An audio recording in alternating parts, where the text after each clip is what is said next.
The Cellcast is recorded in front of a live streaming audience.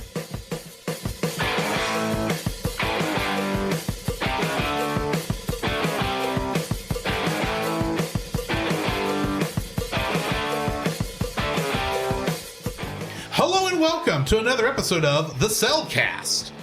Joining me today is a man who searches for bombs while his friend drives the car. Welcome, Jacob. Hey, I've got a good nose. Come on, why not? Why, thank you. Let me use a Follow your nose wherever it goes to Exactly. find Fruit Loops. This is a snout, not a beak. Eh.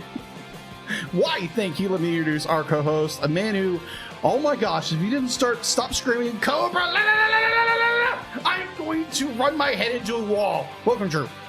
I have opinions about that particular character that will come up later. How toyetic can you get? Oh my gosh, you're not kidding. Also, because this is his Patreon pick, joining us tonight is a man who, he sounds like Starscream, and he's not Skeletor, but he is a Nate Marchand of the Monster Island Film Vault.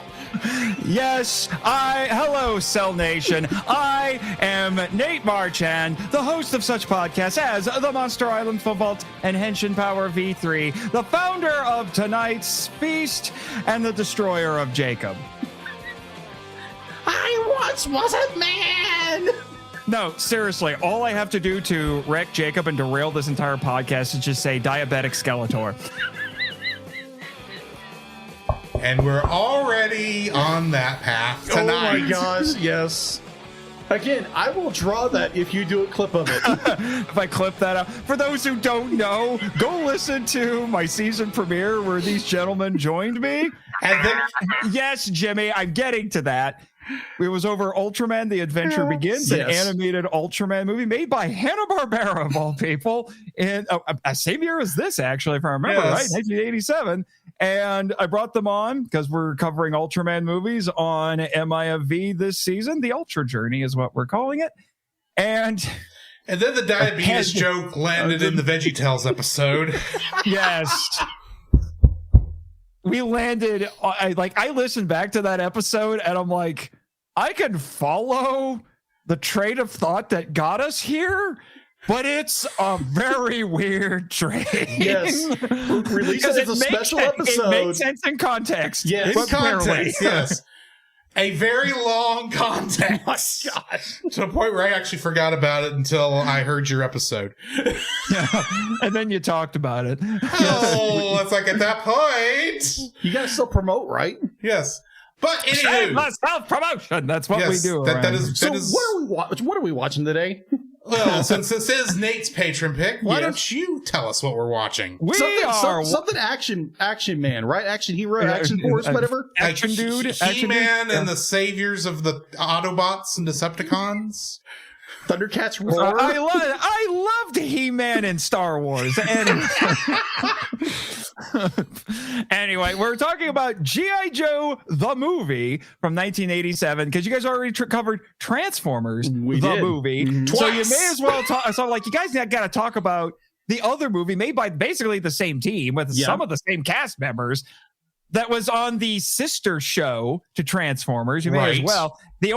Now what you need to do to complete the trilogy. My Little Pony movie? You guys do the My Little Pony movie.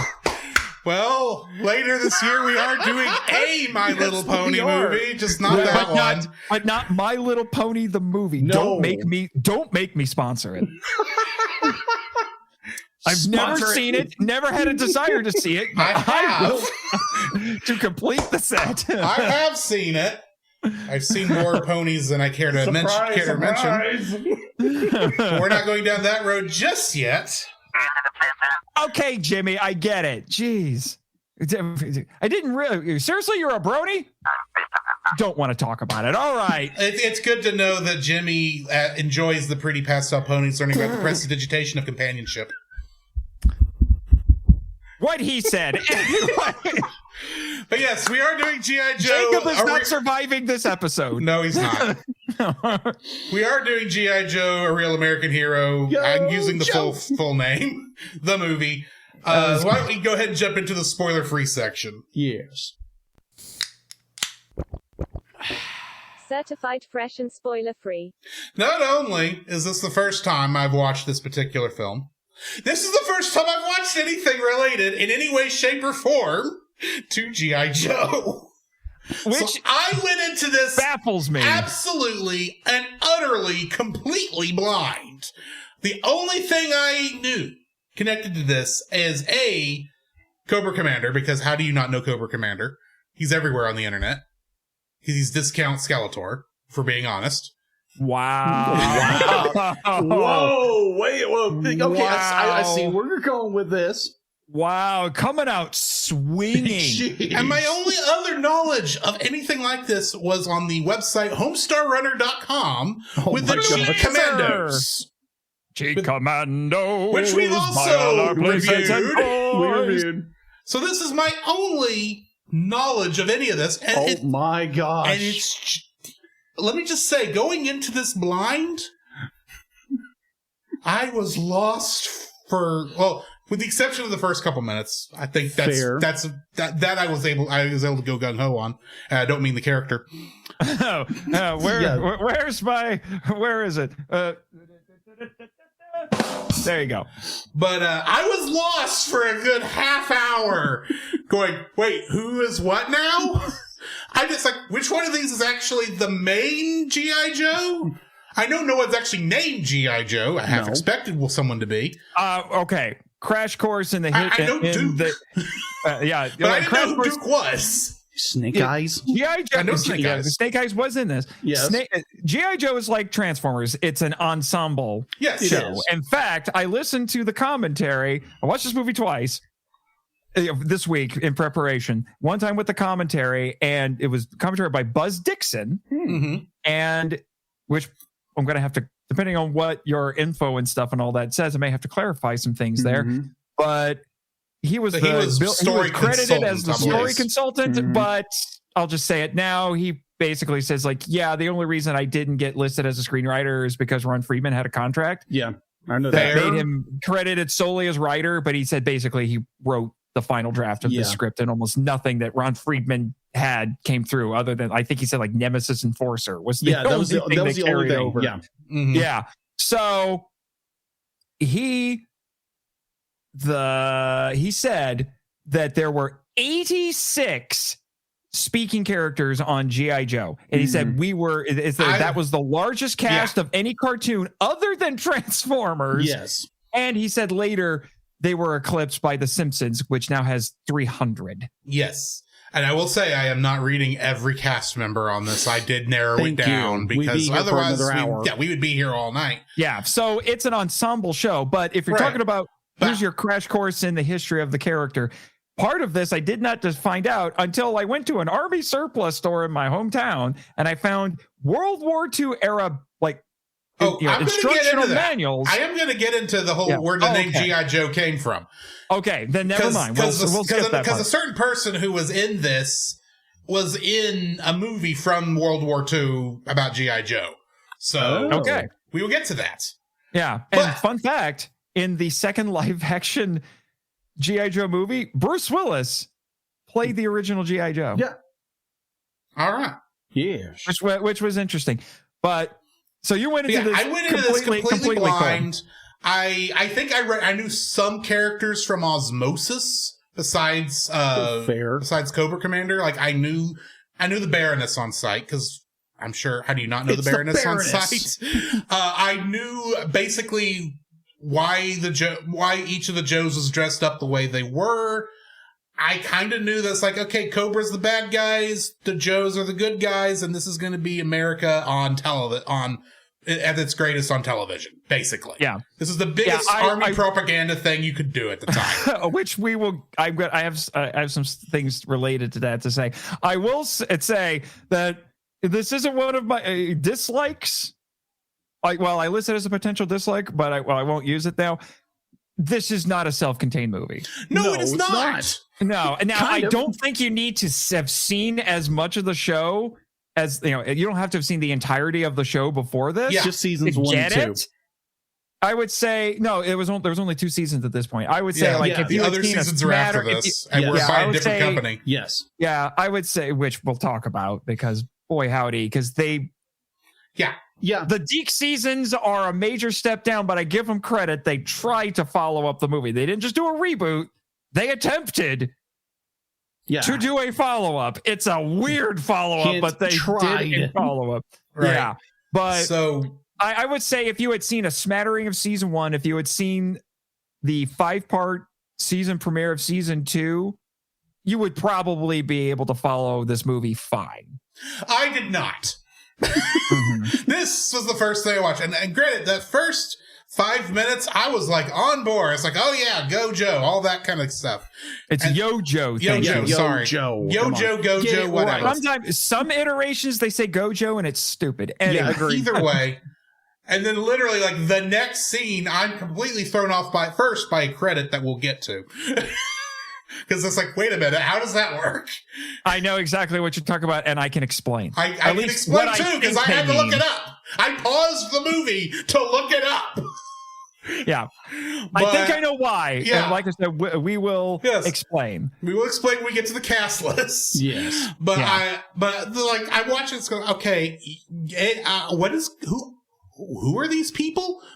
Why does this one guy look like he's got, I don't know. It was, I followed what happened. I'm not going to say you shouldn't go watch it, but yeah, definitely, I think you should watch some other, the couple of seasons before to know who is who in this. Yeah, I'm going to be honest, as much as I know you guys love Transformers the movie, but Transformers the movie is not self-contained either. No, it's not. No, it's not. It is assuming knowledge too. It is, but for whatever reason, and this maybe it's just because I've run into Transformers stuff more often.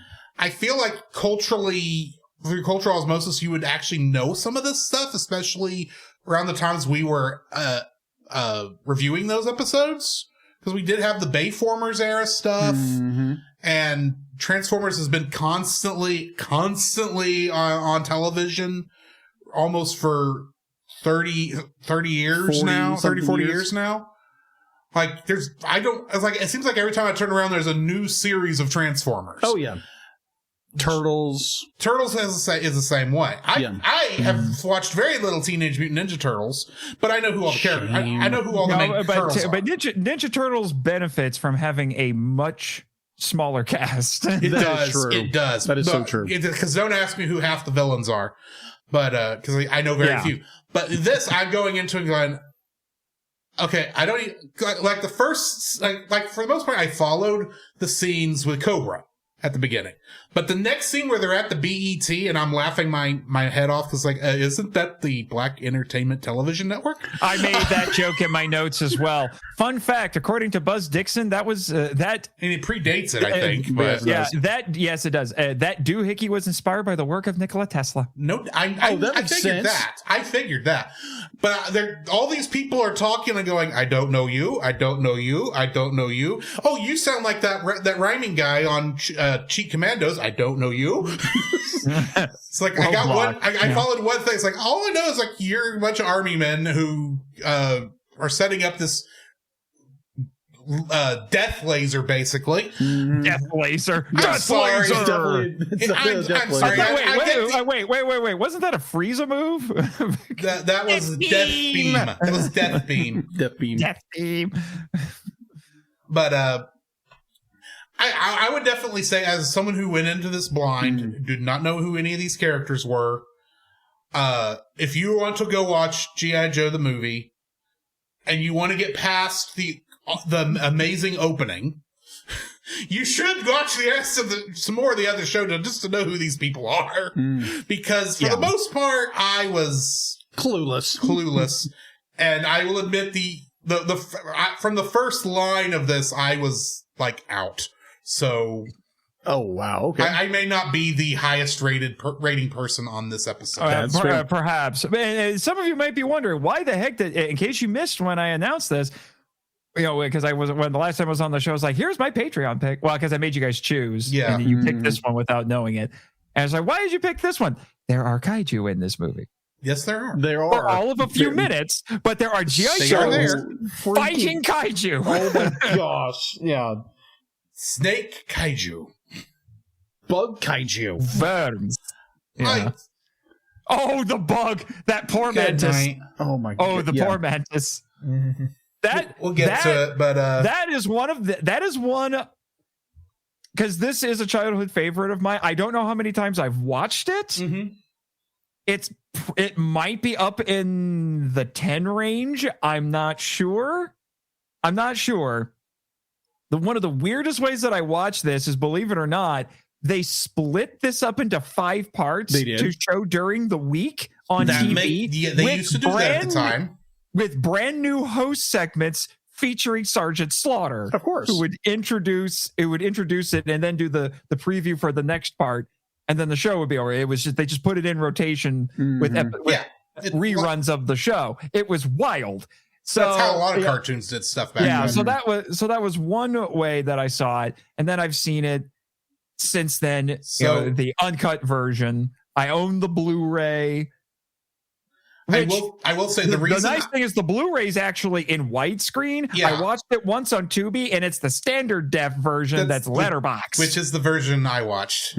which is unfortunate because it looks great in Oh, yeah, widescreen. because I imagine.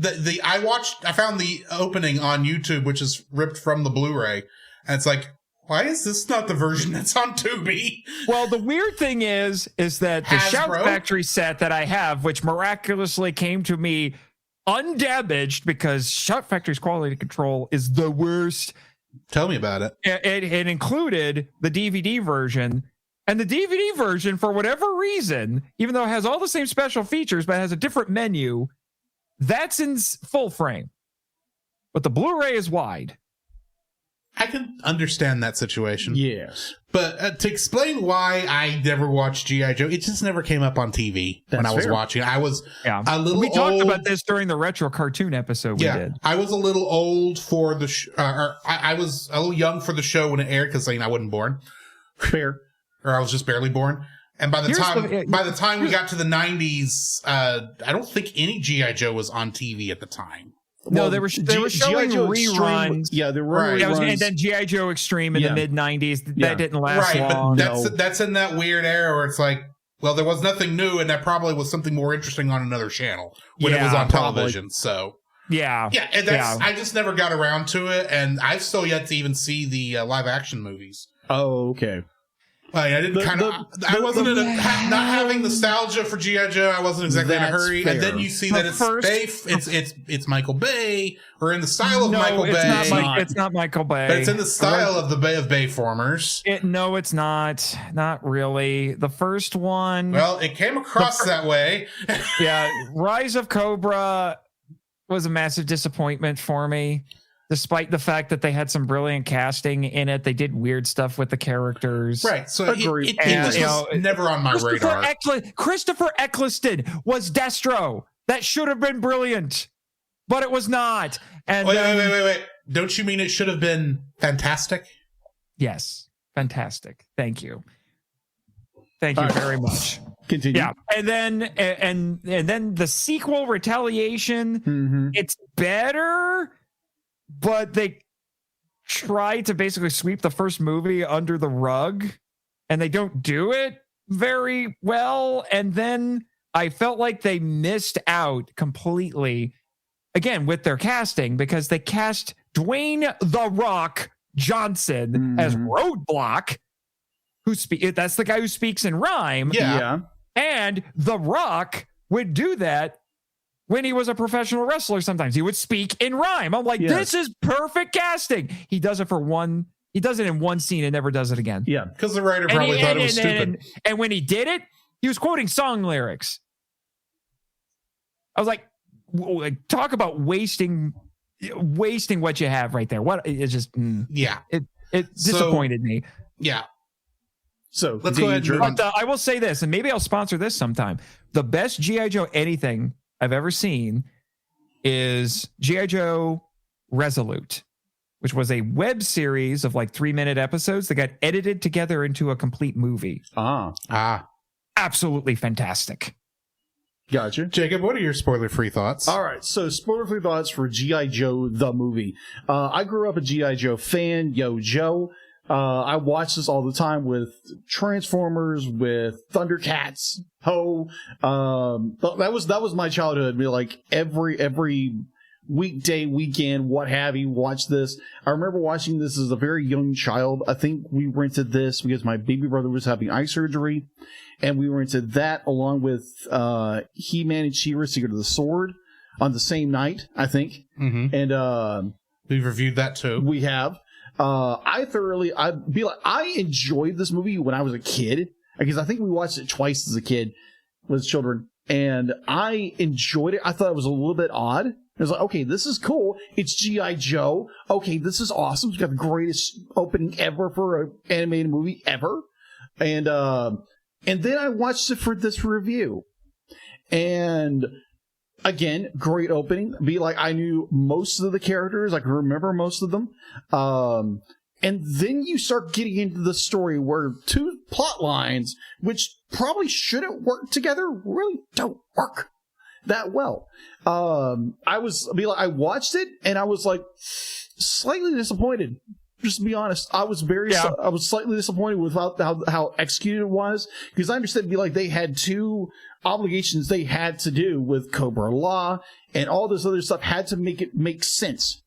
And and let me tell you, Buzz Dixon gets into that whole thing, and basically the reason why this movie is the way it is you've heard of Bandai mandates. These were Hasbro mandates. Yeah. And boy, these can were you Hasbro tell. mandates. And what Buzz Dixon in the commentary explained what their original idea was going to be. And I'm like, you should have fought him, because it sounds better than this. I spoiler warning, I don't think this is as good as Transformers the movie. No, it does. I don't think it holds up quite as well. And the other thing, they could have if different decisions were made. Yeah, it could have a different decision. If different decisions, good lord, they made it weird. Yeah, I will say this, Drew. I will say this for you, Drew. This movie is not an entirely accurate representation of the show. No, it's not. It is, which is weird, because you could say the same thing about Transformers the movie, but it still feels of the show, even though they do a massive time jump and everything. But this actually does feel different than the show, because the show would get fantastical, get very pulpy, which I would have been fine with. Yeah, and science fiction, all that, but not nearly this level of crazy. Agreed. Because and then the weird thing was when the Deke show started, other than the opening 5-parter, they did very comparatively very mundane stories after that, much more down to earth. And that is one of many reasons why the Deke series is not as well liked. And the reception to this movie, from what I've been able to gather in the G.I. Joe fandom, is very mixed, which is weird. I can imagine. And I don't think that's really shifted all that much, which is interesting, because the Transformers movie used to be hated by the fandom. Yeah. And now it's beloved. Yeah, it's highly beloved. Yeah. Yeah, which is just weird, because the G.I. Joe the movie did not experience that. Well, the thing was, after they, spoiler for a 40-year-old movie now, that they killed off Optimus Prime in the movie, in which that shattered so many children's kids in the nightmares for that. And so when Hasbro learned about this, is oh no, we have to do some changes, and we'll get that later. But at the same time, that's going to come up later too. Yeah, that's why this film never went to theaters. There's a timeline for all of this. I have a suspicion that some of our likes and dislikes are going to be the same. Possibly. That's why I always have backups just in case. But, that is fair. But before we move on, hey, Jimmy, you got any opinions on this? Why am I not surprised that you would claim to have been a member of G.I. Joe? Of course you were. I mean, at least he wasn't in Cobra. Yeah, at least he wasn't in Cobra. What was your call sign, out of curiosity? Private Widget? Man, Slaughter must have had a heyday with you anyway. That's unfortunate. The very. Wow. I guess all the good names were taken. I guess. So, despite the fact that you have definitely made your spoiler-free thoughts known throughout our spoiler-free thoughts, Nate, I know. what I'm are sorry, your I'm spoiler-free Yeah, thoughts? I've basically said all of them, because I kind of stepped over you guys. You but did a little bit. So I broke protocol. Send me to the slaughterhouse right now. fair. Give me a court-martial. Send me to the slaughterhouse. So I'll be back in, I don't know, a couple of weeks. Probably. Yeah. So let me ask you a question, Nate. There's a sound I haven't heard in a while. Anyway, yes. That's true. So I was going to ask you, ever since you've already kind of expounded upon it, be like, did you watch G.I. Joe as a kid? Yes. Oh, okay. Okay, that's good because it was if you listen to the retro cartoons episode that I did with Drew, was that during the Heron hiatus, or is that just like a one-off? This was last year when I had Jacob had some emergency hospital stuff to take care of. Yeah. I don't remember if that was when your dad was having the issues, or if that's when you were having the issues. I was having the kidney issues. Yeah, that's right. Oh, that's right. The infamous the infamous kidney problems. Anyway, and I was just trying to make sure we had something going out. And I said in that episode that when I was a child, G.I. Joe was one of my top 3. Oh, okay. I was just generally curious. It was that plus Transformers plus Thundercats. Those were, which is all very fair. Those were the 3 that little Nate enjoyed the most. Oh yeah, He-Man. Didn't get into He-Man. Oh, okay. I got into He-Man. I didn't really get into She-Ra as much because it was more of a girls show. But fair, it just wasn't my thing. Except for Secret of the Sword. Love that. That was cool. I don't care how the cheesy is all out, but I still love it. That was basically, let's introduce She-Ra so we can make a spin-off show. Exactly. I cannot, I'll be like, honestly, I cannot wait until they finally do the third part for the He-Man Revelation Part 3, where they turn out Destra. Mm-hmm. Yeah, I'll be like, okay, come on, let's go, because we know they've got the cast, they know they've recorded everything, so let's just get it done. Anyway, yes. Why don't we go ahead and jump into the spoiler-filled section of this review? Yes. The following is a spoiler-filled review for the film G.I. Joe! Listener discretion is advised. G.I. Joe, A Real American Hero, the movie, was directed by Don Jurwich, who also directed many episodes of the Spider-Man 1981 television series. Yeah. Mm. It was written by Don Friedman, Buzz Dixon, and Roger Slifer. Oh, so they actually include all of the proper credit. Well, IMDb had it separated by the different things. I just combined them all into one because it makes sense easier. Like I said, listening to the commentary, Buzz Dixon said he basically wrote the final draft of the script, and it's very different than what Friedman had. Yeah, it is based on the G.I. Joe action figure series of toys originally created by Stan Weston, and the G.I. Joe, A Real American Hero television series developed by Ron Friedman, Steve Gerber, and Buzz Dixon. Yeah, Steve Gerber. Yeah, of comic book fame. Mm. Creator of Howard the Duck. That is true. Oh my gosh. That actually explains some stuff. Yeah. Yeah. And you did not mention that, G.I. Joe goes farther back than that, but getting to that. Yeah. Okay, I did because technically I started with the G.I. Joe action figures that were created by Stan Weston. But if you're talking about the other term, we'll get into that when we get to a certain cast member. Got it. That's right. I forgot. Anyway, moving on. Getting into the cast, Lieutenant Falcon was played by Don Johnson. Yeah. So this is he like was they were trying to he played Detective James Crockett on the television series Miami Vice. Oh, and I remember, I didn't see Miami Vice. I remember he had a show in the 90s that I caught for a while where he was also a cop. I can't remember what it's called. Nash Bridges. That's what it was. Nash Bridges. Yeah. Nash Bridges. But this is like Transformers the movie. They were breaking the mold here, and we're getting actual celebrities to voice the character. Indeed. Mm-hmm. Cobra Commander, Ripper, and Gung Ho were voiced by Chris Latta, who's apparently also goes by Christopher Collins on IMDb, and he was Starscream on Transformers. That's not surprising at all. It's not. It's the same voice. It's the same voice. Yeah, he was actually a stand-up comedian as well. Really, I could see that. Yeah. Serpentor. Serpentor was voiced by Dick Gautier, and he was Hot Rod in Rodimus Prime in the Transformers. In the show, In the not the show. movie. In the the show. show. Not the movie, but the show. Yes. Yeah, because like I For said, these clarification. were made by the same people, so there's a lot Right. of crossover. A lot of crossover. between the cast and the writers and everything. It's animation studio. Yeah. They were both there. Yeah.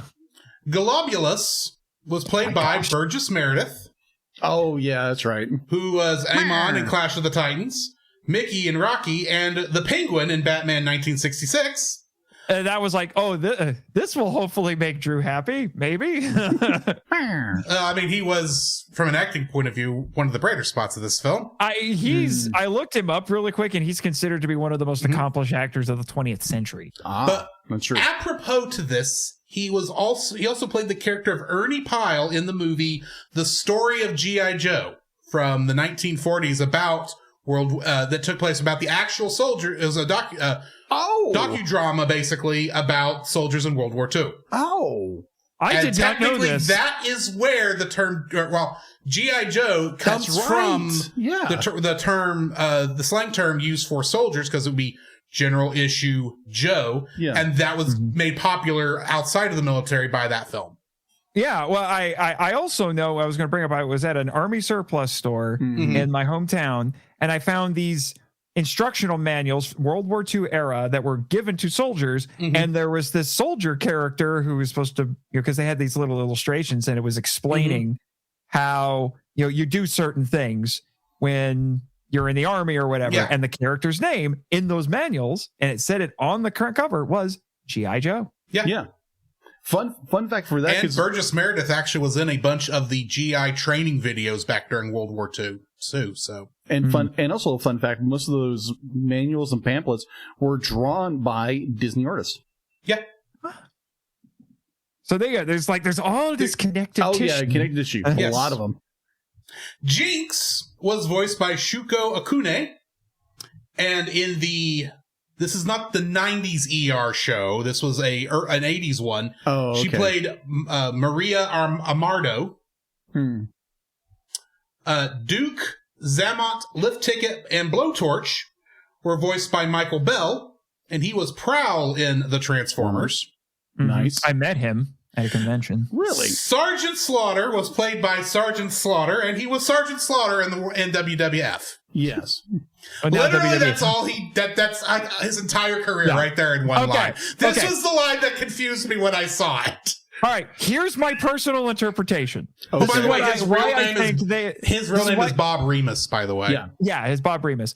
And Buzz Dixon told the whole story about where the wrestling, Sergeant Slaughter, the wrestling character, came from. It's really interesting. But here's my personal interpretation of this.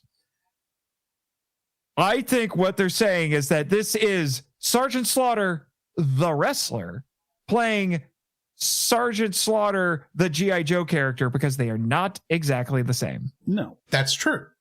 So that's why it's not Sergeant Slaughter as himself, because the G.I. Joe Sergeant Slaughter is a little different. Yes. A little bit. Different enough. But admittedly, though, when I was watching those opening credits, and I'm seeing, Don Johnson as Lieutenant Falcon, and Burgess Meredith as Globulus, and then Sergeant Slaughter as Sergeant Slaughter, and I'm going, wait, what? Yeah, because and I think it might also be a contract thing, because Sergeant Slaughter had to quit WWF at the time to be on the show. He was contacted by the people making sure because his character showed up in season 2. Yeah.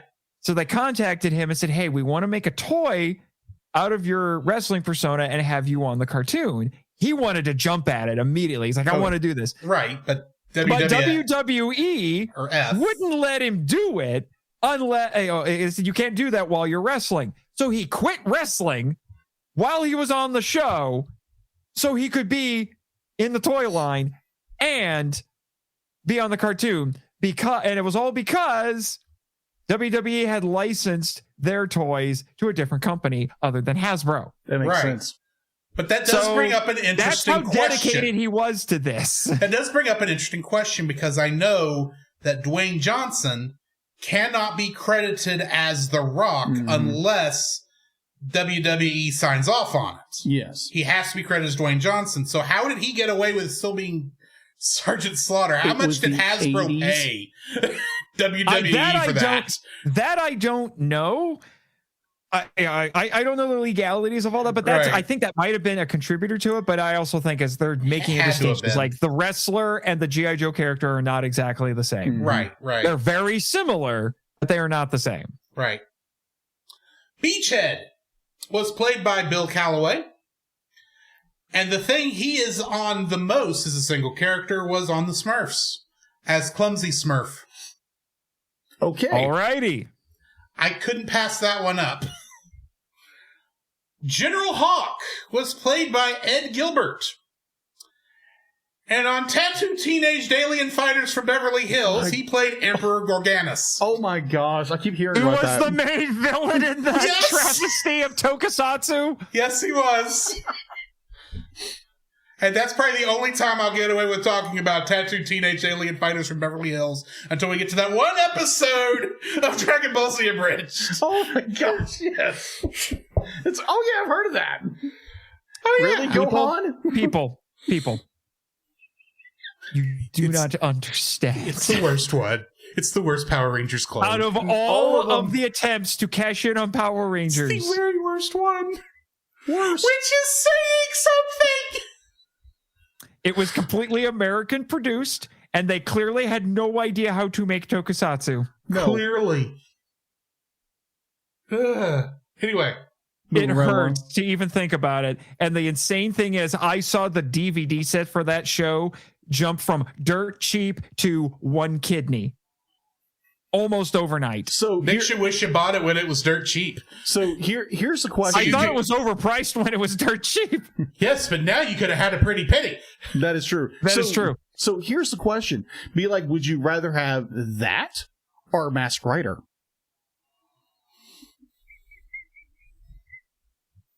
Masked Rider.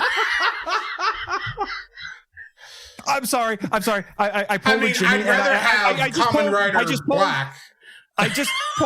Black RX. I just pulled a Jimmy and PTSD'd to, of all things, the Titanic episodes.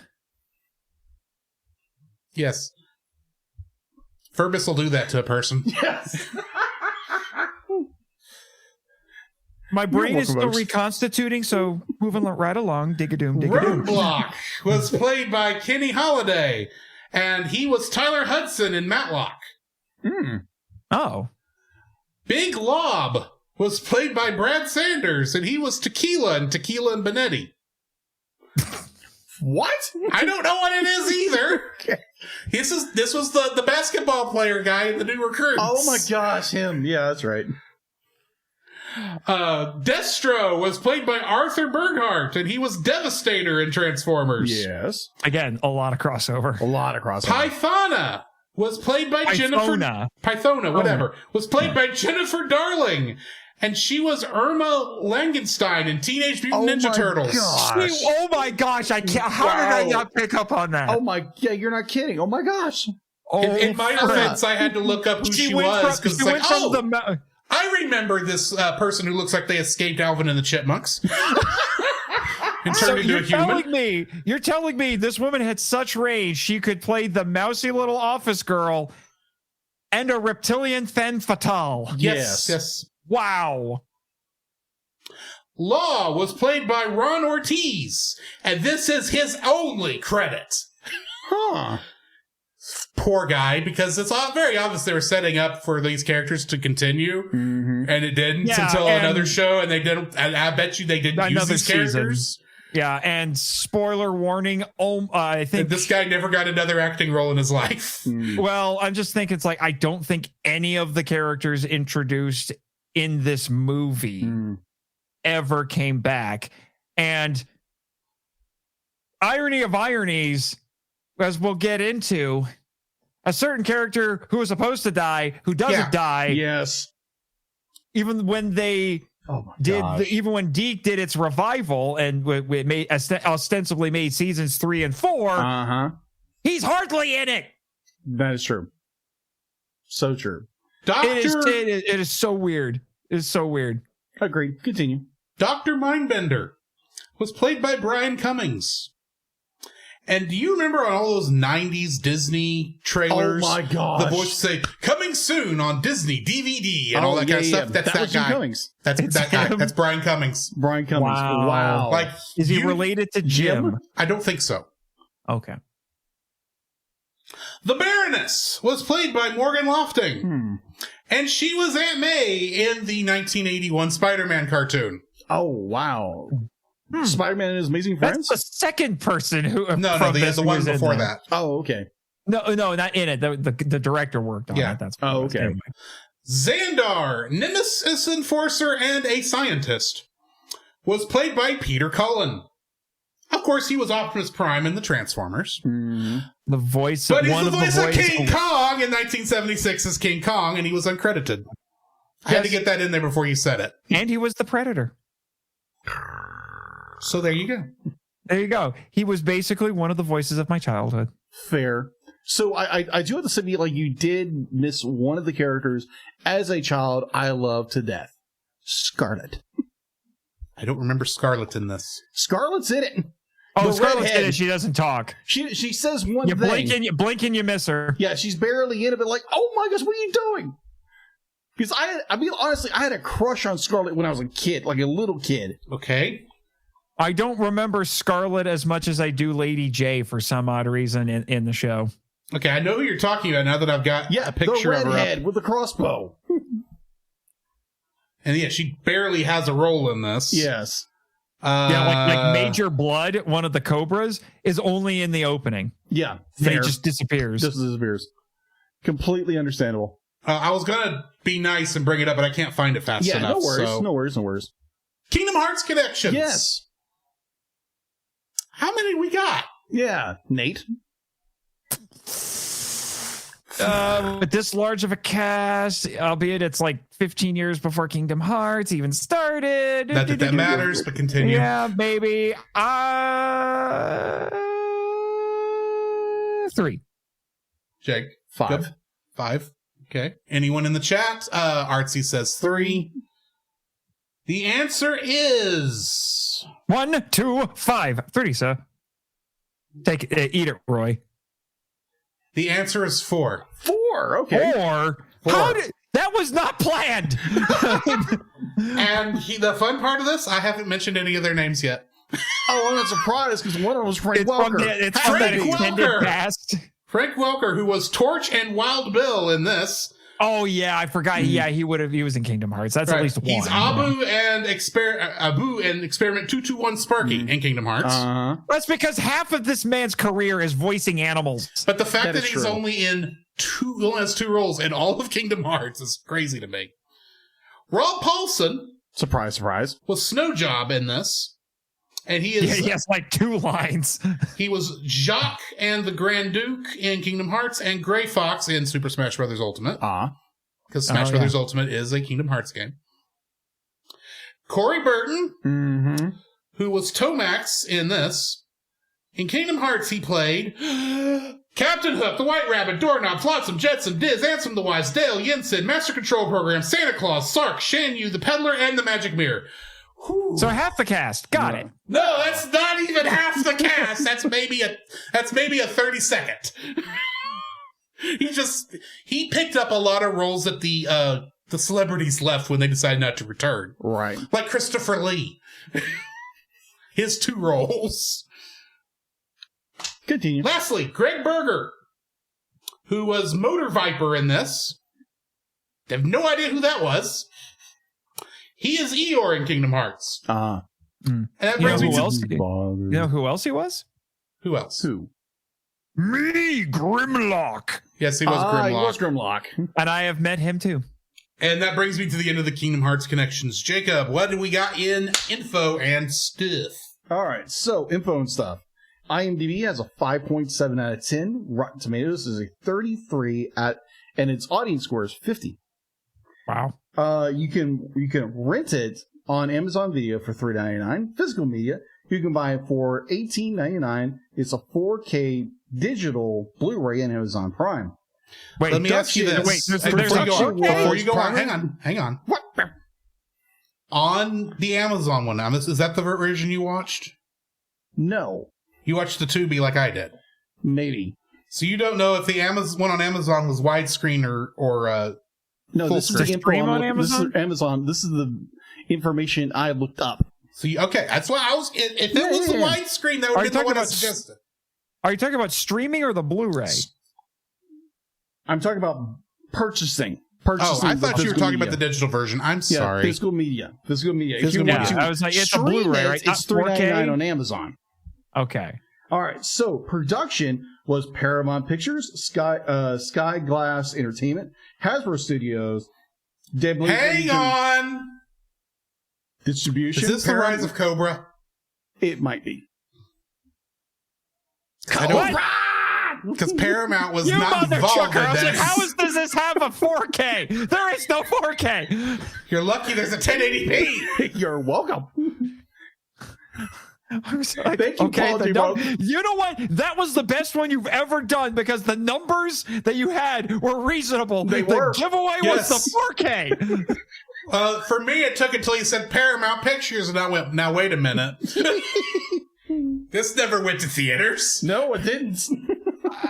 Or not till much later. Much later. I was like, don't make me actually for you on this. Anyway. That's my line. It went later because of Fathom events. Yeah. But I wish I would have seen that. That would have been I kind of wish I had too, because I think this would have been a weird but interesting. It would have been worth it for the first 5 minutes in a theater. Oh, yeah, you're not kidding. Oh, jeez. Anyways, go to the real info and stuff. Info and stuff has a 7 out of 10. Rotten Tomatoes has a 43 out of 43, and its audience score is 66. You can watch it for free on Tubi. You can buy the physical media for $23.99. That's a Blu-ray on Amazon Prime. Blu-ray DVD combo. Yes. So if that seems pricey, you get 2 discs. Yeah, fair. And the DVD has DVD-ROM features. You can read the script. You can download the script from the DVD and read it. Assuming you have a DVD-ROM drive on your computer. Which in this day and age, this one doesn't. Yes. All right. Production was Hasbro, Sunbow Entertainment, Marvel Productions, Toei Animation. Distribution for its home video release, much many years later, was Celebrity Home Entertainment. Its runtime was a whole 93 minutes. It was rated G. Originally, it was G. No freaking way. Sheesh. Artsy, clip that. Oh my word! Somebody was not expecting. I was not. G. I was like, "There's no way this got a G rating. No way." Oh. They were even told to go for a PG rating. And then weirdly enough, they got. And then weirdly enough, they got squeamish. And then weirdly enough, they got squeamish about some things. According to Google, it was not rated. Who say? Because it probably never got sent to it was never put in theater, so it never got a rating. So there's no way it was G. Well, I think that was left over from my last ones, and I just forgot to do it. So I don't think that one was G either. Fantasia? Oh, Fantasia might have been G. Yeah, Fantasia was G. Fantasia 2000 was G. Okay, yeah. Anyways, now I have my hearing again. A movie that doesn't have a rating, it's not G, was released so you can't rate it, you can't rent it at a Blockbuster. No. Unless you're an adult. No. Like anime. Yes. They didn't stop kids before. Oh my gosh, Blockbuster, I missed the... release date was April 20th, 1987. Box office, didn't have one. Much later. The Fathom events. Unless you put Fathom events. Home entertainment, Rhino Entertainment first released the film on DVD in 2000 in June 20th that year. In 5.1 remaster remix,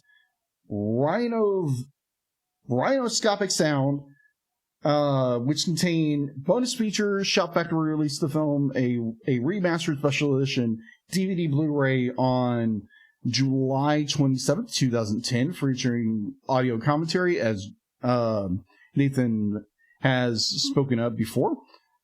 Story consultant and what have you by Buzz Dixon, and principal copy of the original script, like Nate said. So that's all I have for info and stuff. Yeah, and they also, the special features on the Blu-ray and DVD also included like some of the PSAs and some others. I think the trailer, was it the trailer? I could be wrong on that, but they had a few other special features that were more connected to the show. Oh, okay. That's fair. Fair. Getting into the summary.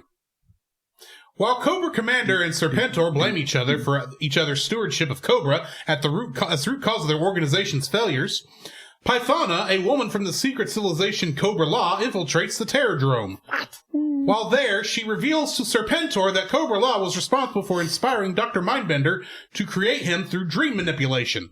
At her urging, Serpentor plans to capture G.I. Joe's latest weapon, the Broadcast Energy Transmitter, or BET. Cobra assaults the Joes as they test the BET in the Himalayas. The Joes use the BET to activate their automated weapon systems. Serpentor is captured and Cobra Commander orders a retreat. Cobra Commander leads his troops into Cobra-La, the hidden underground city that serves as their headquarters. As the Joes celebrate their victory, a new group of rookie Joes are brought onto the team.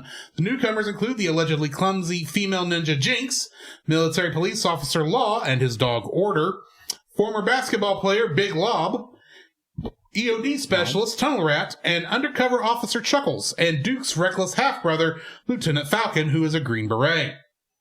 And Cobra, it didn't mention what their name is. They're the Rawhides. Oh yeah, the Rawhides. How is this guy from what was he, Special Forces or what? Green Berets is Special Forces. How is he a Green Beret being this much of a turd? Good question. I know why he's not a Green Beret anymore. That is true. It has nothing to do with joining G.I. Joe. No. Go ahead. In Cobra-La, 7 of the Joes are ambushed and detained within the Lovecraftian living environment, including Scarlet. The Cobra soldiers are met by the civilization's leaders, Globulus, who was Pythona, and his other henchman, Nemesis Enforcer. They arrest Cobra Commander.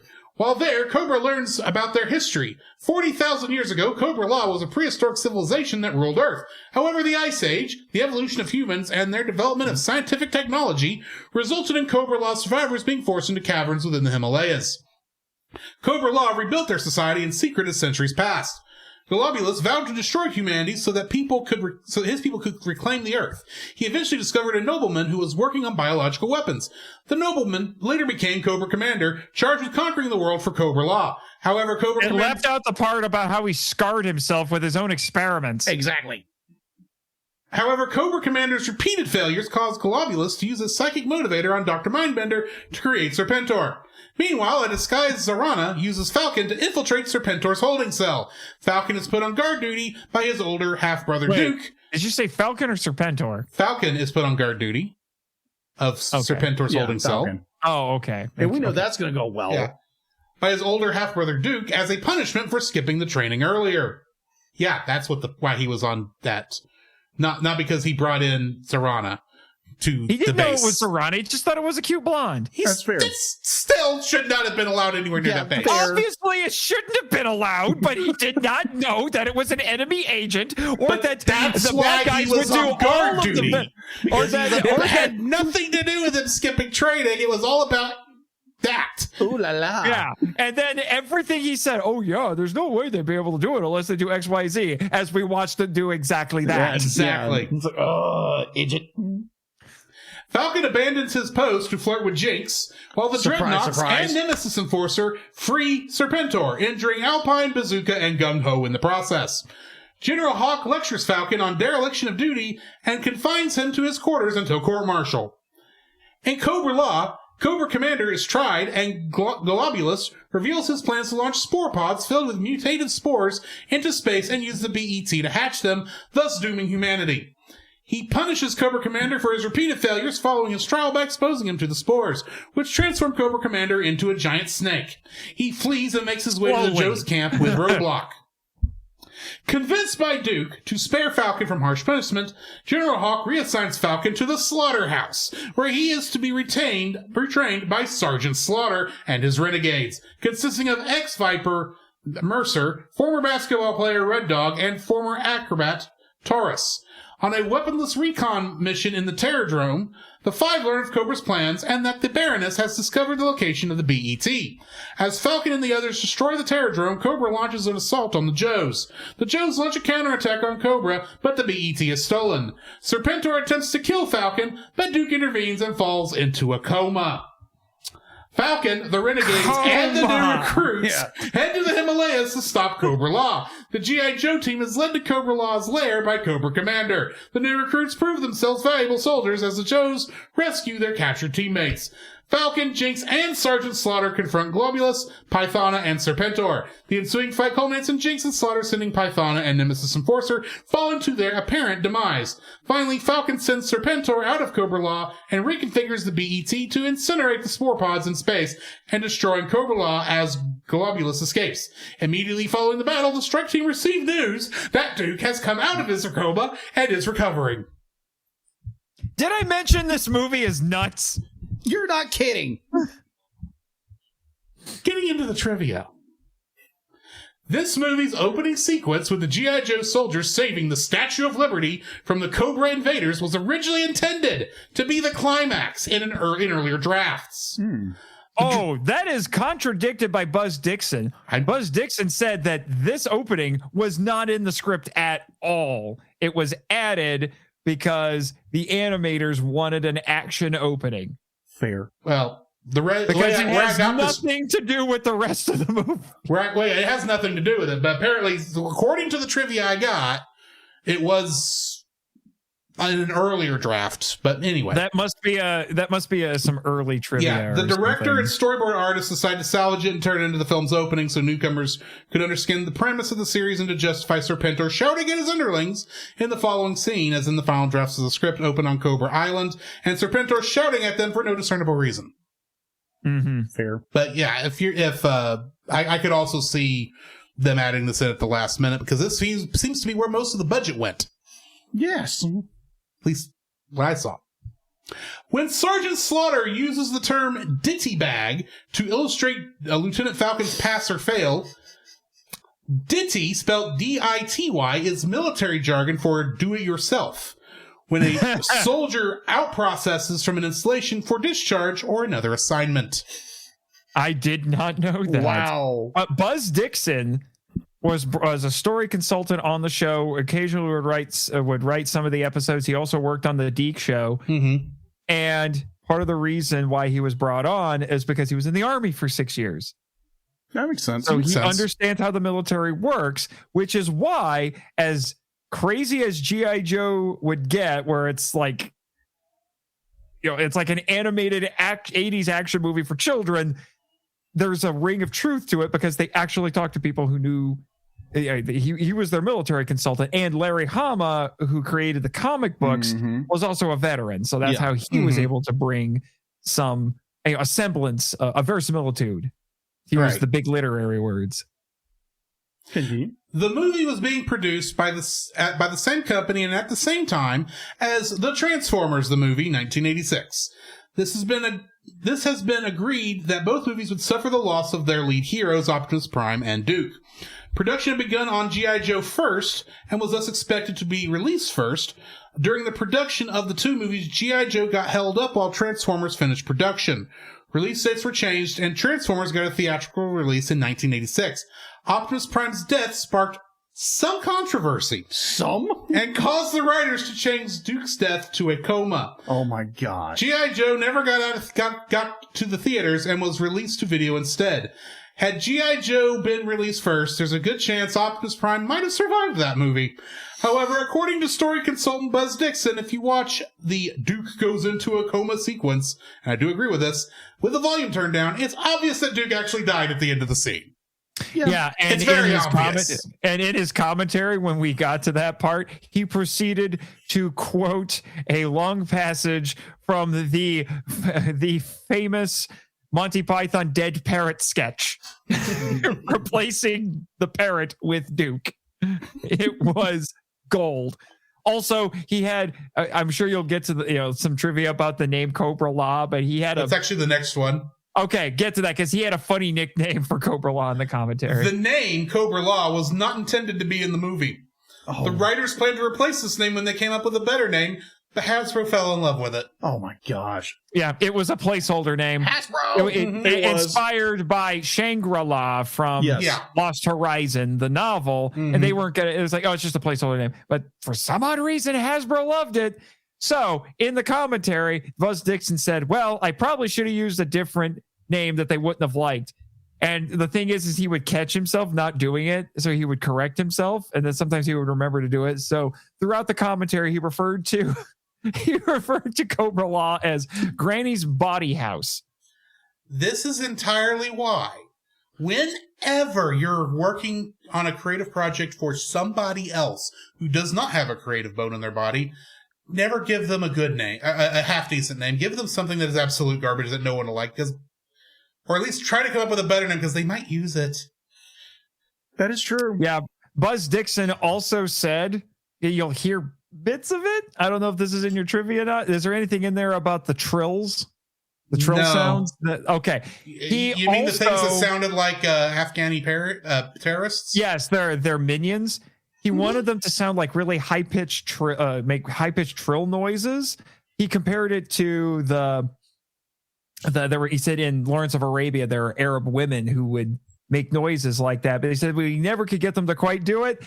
And then they were supposed, that infamous battle cry was supposed to be the trill sound, but they said the problem was Mr. Gautier, his voice was way too deep to do it properly. So it came out like it did. Yeah. Globulus, Nemesis Enforcer. Okay. Globulus is a stupid, incredibly 80s name. I just want to say that. It is. But him, Nemesis Enforcer, and a Royal Guard were part of a 3-pack of action figures released in 1987. Pythona did not receive an action figure until the G.I. Joe Collectors Club released one in 2016. Not surprising. Yeah, weird. Also, that's because toys with girls in them don't sell. Supposedly. But, yeah, supposedly. Also, Globulus, I will admit, as stupid and very 80s as that name sounds, according to Buzz Dixon, the name would have made a ton more sense if they had used the original character design that they had. Fair. Where he was going to be, very, as he put it, very corpulent. Sounds like he would have probably been inspired by Baron Harkonnen. Yeah, that's literally what I was thinking of. That's Baron Harkonnen from Dune. Yeah, where he was going to be this really fat dude who's floating around on his little throne thing, and then would shock everybody at the end of the movie, where he's suddenly moving around really fast. It just occurred to me that that's probably who Jabba the Hutt was based on.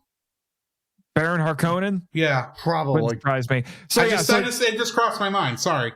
Yeah, I'm just saying, like, when I heard this, like, that makes way more sense, and I think I would have been a little more willing to accept that name. Yeah.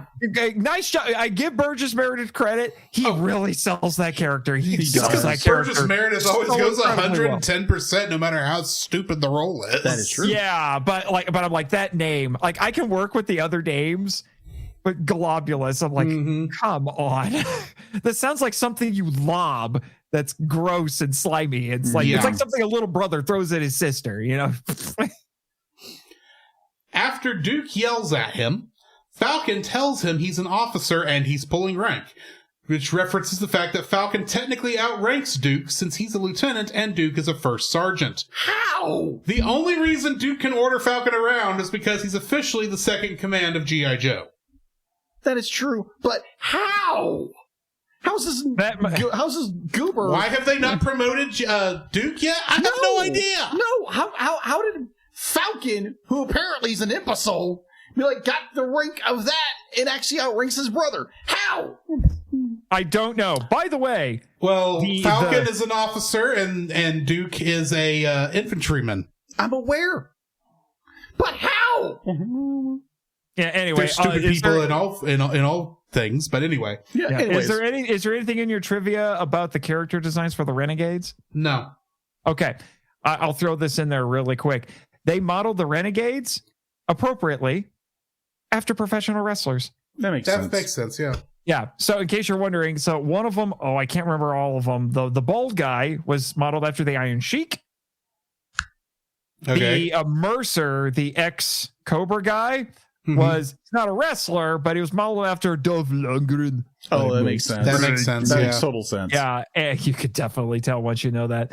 And then let me double check my notes. Buzz Dixon mentioned this. The other guy was modeled after Jimmy Superfly Snuka. Ah. But they're like,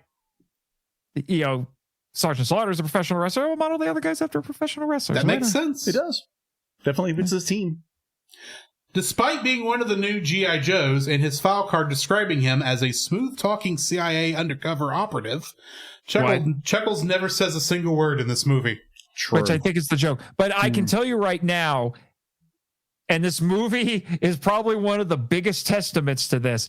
The comics by Larry Hama that are being published by Marvel at the time go in very different directions than the cartoon. They always do. The Transformers did, but G.I. Joe was even more drastic, as I'm sure I probably will bring up when we get to our discussion proper. Yes. And all this Cobra-La nonsense, not in the comics.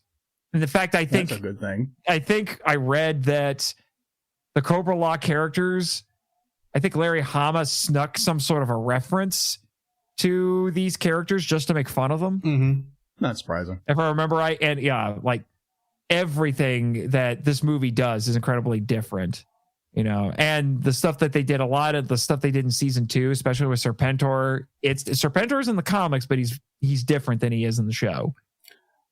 So I've only got 2 more bits of trivia left. Let me check my notes. Later on, during Deke's tenure on the animated series, Falcon continues his role as the team screw-up.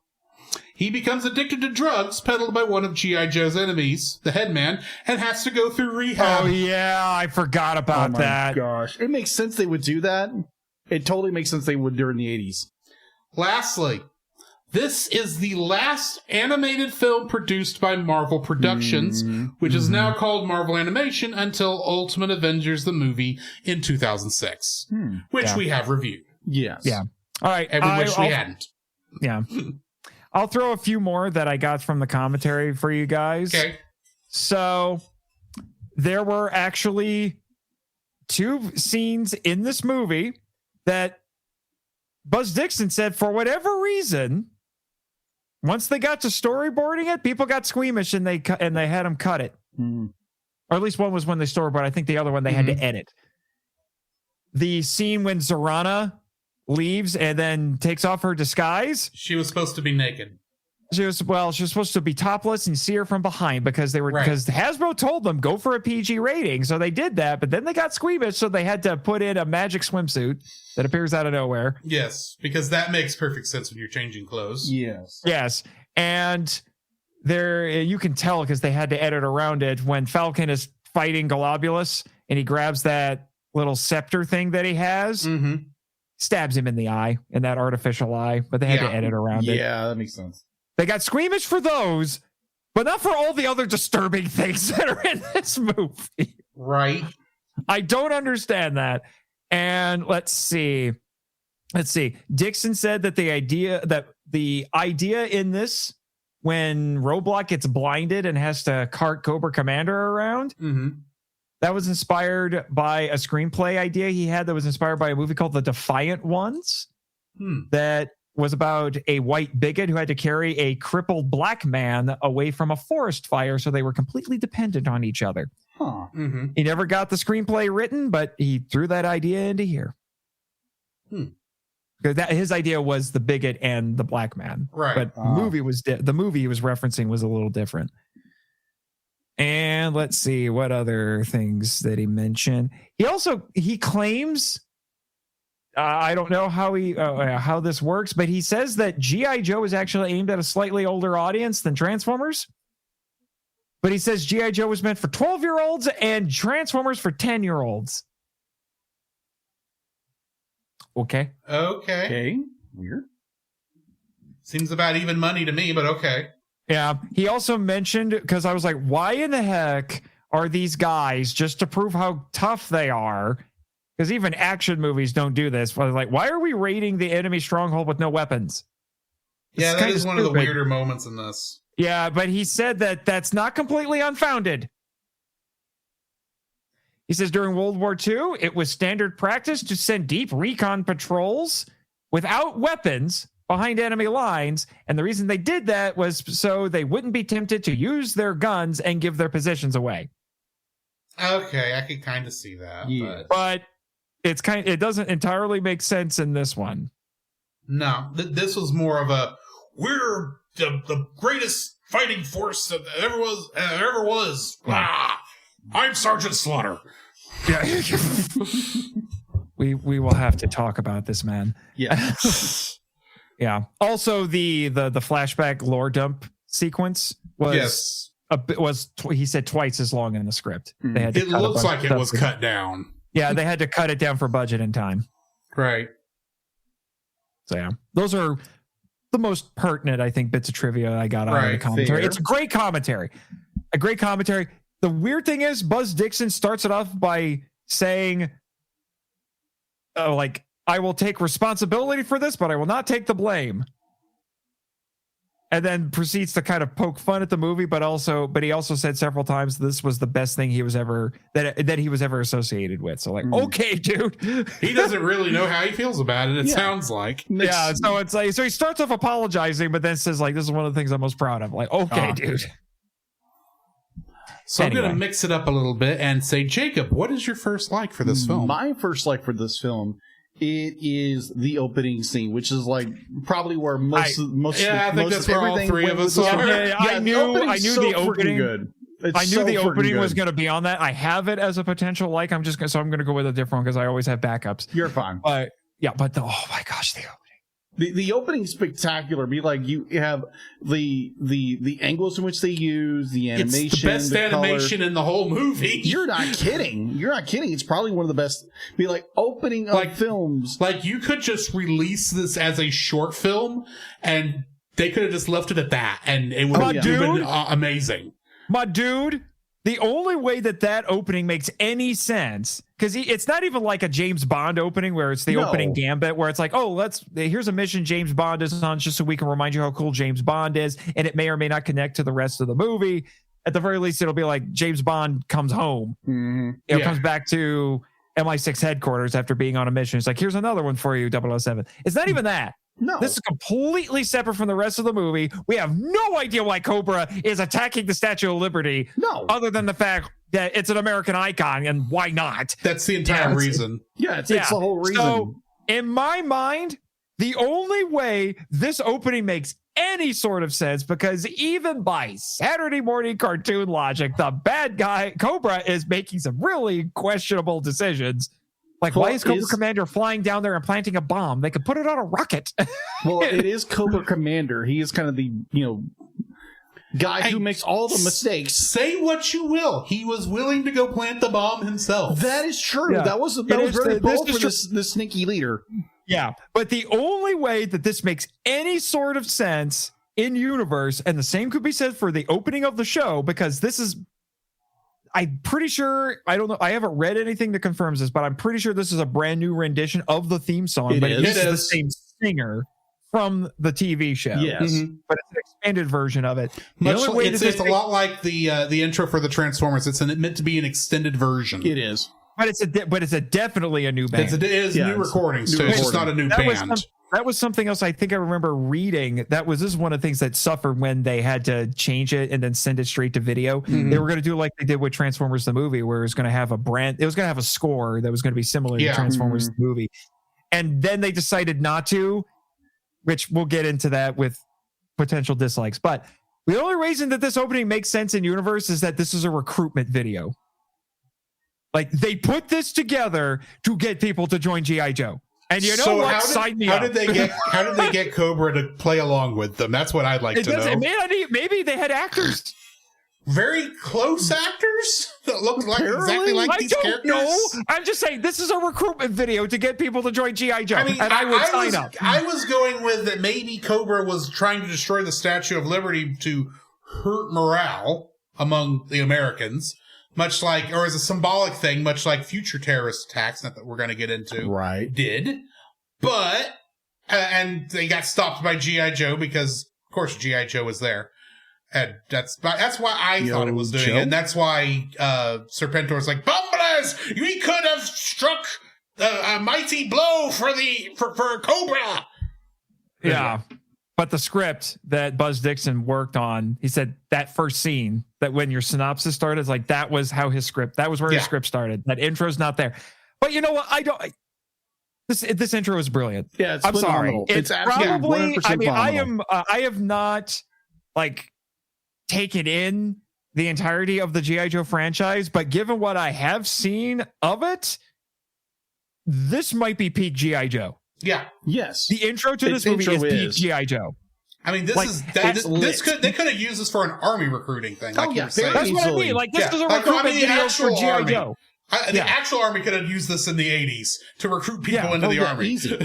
Yeah, I see, and this is the thing. I wonder if what makes this so appealing and at times kind of a relic is that I think this could only have been made at that moment in time. This is Reagan's America. Yeah. The tail end of the Cold War. Patriotism is running high. And that's one of the things that I love about a real American hero. They've mucked around with the levels of patriotism for G.I. Joe since this. Yeah. But here, they are unabashedly patriotic. Mm-hmm. And I love every second of it. I come from a military family, so that's part of the appeal. Yeah. My dad's name is Joseph, which made me feel like as a kid, like my dad is actually G.I. Joe. So the unabashed patriotism, the American flag is featured frequently and prominently. Yeah. And like, dude, that whole ending after they get blow up the bomb, and Duke flies down, grabs the American flag, and flies all the way up the Statue of Liberty. I'm going, oh my gosh, that's shot. I'm like, this should be showed every 4th of July. Yes. Oh my gosh. I'll be like, speaking of that scene, the fact that like Duke picks up the flag from the ground and takes that the scene where he's flying. It's an amazing bit of animation. It's a beautiful bit of animation. Oh my gosh. It is peak Americana, brought to you by the greatest of Japanese animation. Yeah, go figure on that. Toei Animation did this. Yes, Toei did. And I'm sitting there going, how does Toei, a Japanese company, really feel about having to animate this for the American audience? Yeah, probably it's like, well, it's a job. It's a job. But they went 110%. They did. It's phenomenal. They committed so much. Like, can you imagine? Regardless of where you saw it, whether it would have been shown in the theater or you saw it on video, like that opening makes promises. Yes, that the rest of the movie does not fulfill. No, it doesn't fulfill because the movie is really weird. It is weird. Yes. It is incredibly weird, which I'm sure we will get into. Watching this, I was literally like getting super excited watching this going, oh, this is the kind of film this is going to be. This is not going to be something stupid. Wrong. We'll get into that when we get to dislikes, because literally the very next scene. Yes. So remember, I went into this blind. He did. So yes, the opening credits for this movie is so, like everybody said, be like, this is patriotic, beyond American USA kind of thing, beyond belief. The animation's spectacular, perfect, best opening to an animated movie in the last 40 years. One of them, but I have to go back and like find the one that I enjoy. But this one, I just think like, okay, USA. That's what I think of this opening. It has like everything you want.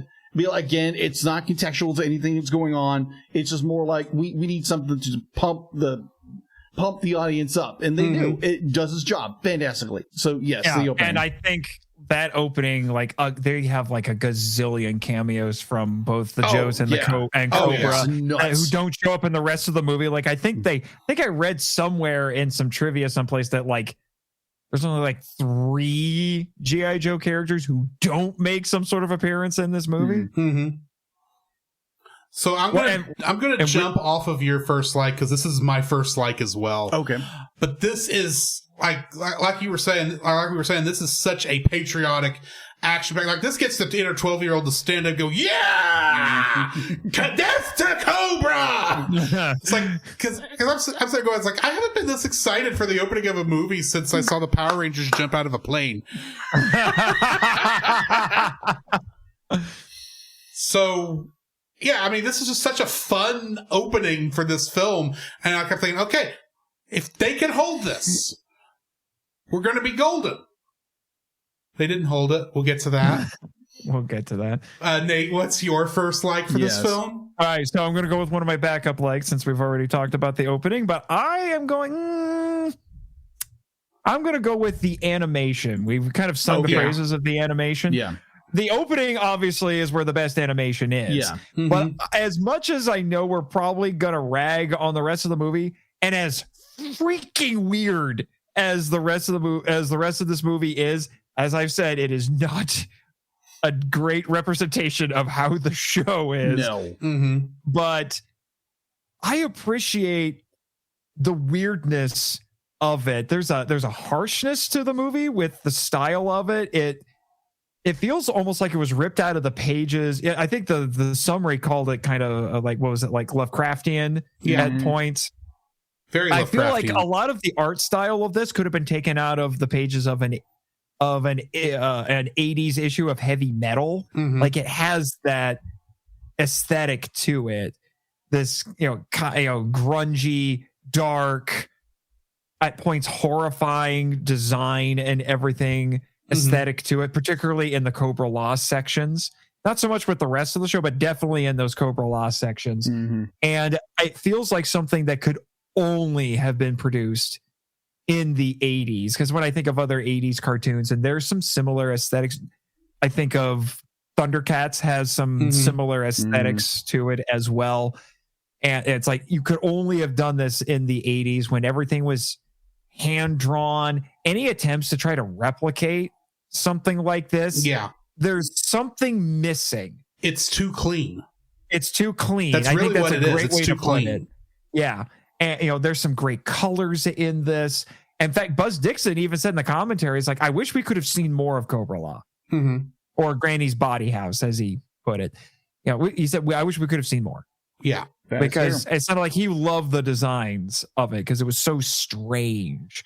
But he was talking about how, like, a lot of the stuff in this movie, particularly with the Cobra-La stuff, was inspired by, he was a big science fiction fan, so he was reading a lot of science fiction novels, and there was stuff in there about biological technology. And this is also a guy who said, I read classic books, I watched classic movies, and he's talking about how all of these influences plus his military experience got poured into G.I. Joe. And it's like, you know what? That exact right there is exactly, like, as weird as this is, while it may not be the best thing in the franchise aside from that epic opening, there's a reason why stuff like this worked, as quote unquote corny as it was. It works compared to new stuff written by people who, I'm just going to come out and say it. What is that, Jimmy? Yeah, my hot take for the episode. He was reaching for that button. It wasn't working. But it just feels shallow by comparison. Yeah. So I just say the animators and the characters and the designers, the art designers or whatever that they are working on this, they really outdid themselves. Fair. Jacob, what's your second like for this film? My second like, kind of going back with the animation, my particular would be with Cobra Commander's mutation from be like, I once was a man to being a snake. I know it's cheesy as all out. The entire premise of it is just bonkers. But when we first see he gets mutated, the animation is very well done. Just why he wears a mask. The fact to be like in the point where it's him and Roadblock. Thank you. I'm horrible names. Roadblock, Roadblock fills his mask and whatever. Like, it's like, man, this is your mask. And be like, I once was a man. And be like, the entire mutation into he devolves into this snake. And be like, the whole time, be like, you see scenes where he's like digressing over and over and over again. And be like, this is very well done, like animation wise. Be like, it's always very nicely lit for the most part. It's animated wise, and just the the fact that they took it where he was a man into a snake man, and then he becomes just a snake. I was like, okay, that's clever. I really enjoyed that for animation wise. Between Story the wise, animation, not so much. Yeah, between the animation and Chris Latta's performance, and I will say the writing for those things that creeped me out so much. Yeah, as you're a kid. not kidding. Oh yeah, Freaked me out. Like there are things in this movie that are kind of tattooed on my brain because they disturbed little Nate while he was watching. Because little Nate was not exactly used to this. No, it's like this is not how G.I.Joe normally is. What is going on? Like it was honestly kind of disturbing. It was when I was younger, and even to this day, when I watch this movie, particularly when they're doing the stuff with Cobra Commander, like when they first give him the spores and everything, it still takes me back to you're not kidding. Kind of being traumatized by it as a child. Yeah, I'm like, same. Oh, I was like, oh my gosh, what happened?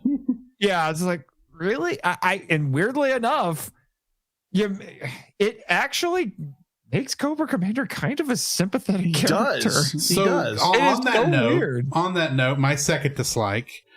Second like, yes. Bear in mind, like I said, I came into this with almost no knowledge of G.I. Joe. My only real knowledge was that Cobra Commander was the bad guy, and in order for this show to work, he had to lose all the time because the Joes have to win. So we get in, this thing starts, and he's getting berated by Serpentor. We'll get onto Serpentor in a minute.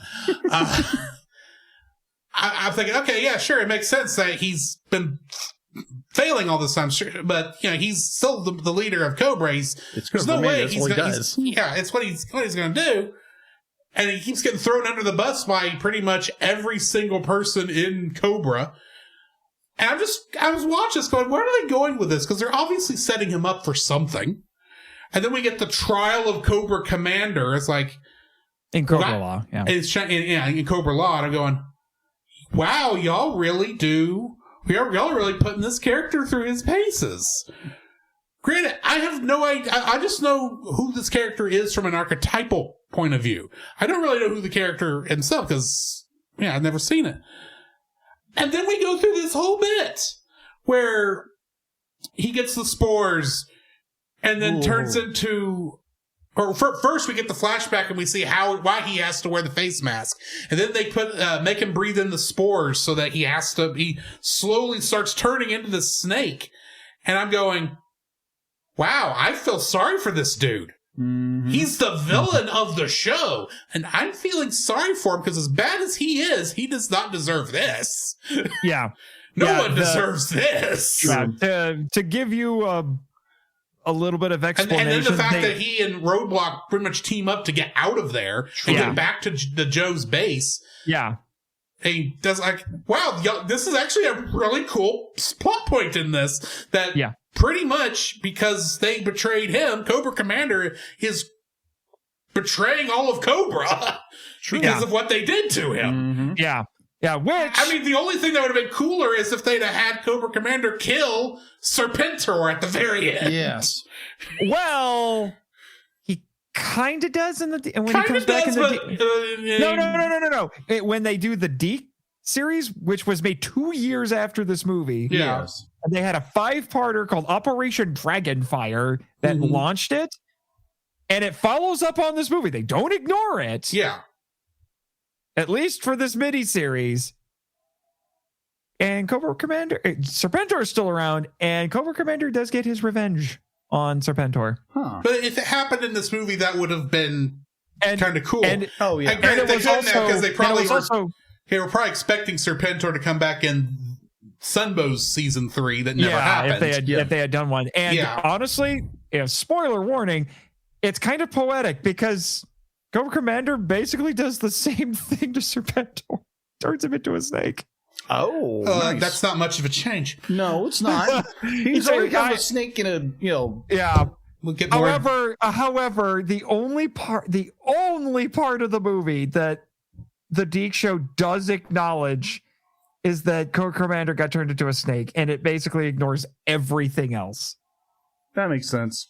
And Falcon is a screw really strange. Yeah, and Falcon's a screw up. Really strange. But to kind of fill in, even though they talk about it in the movie, Serpentor in the show was created as a replacement for Cobra Commander because everybody else was fed up with his incompetence. Fair enough. And Cobra Commander because he has a silver tongue and because he realizes that there was one flaw in Serpentor, which is that he's incredibly, if I remember, I think it's that he's incredibly impulsive. And because of that, even his plans were not working. So he convinced Serpentor to keep him around so he could blame all of his failures on Cobra Commander. That's while fair. he was plotting to overthrow Serpentor at some point or another. But now, in the comics, Serpentor was created as a general who was still subservient to Cobra Commander. Mm-hmm. So that's one of the big differences. I thought but I thought that story of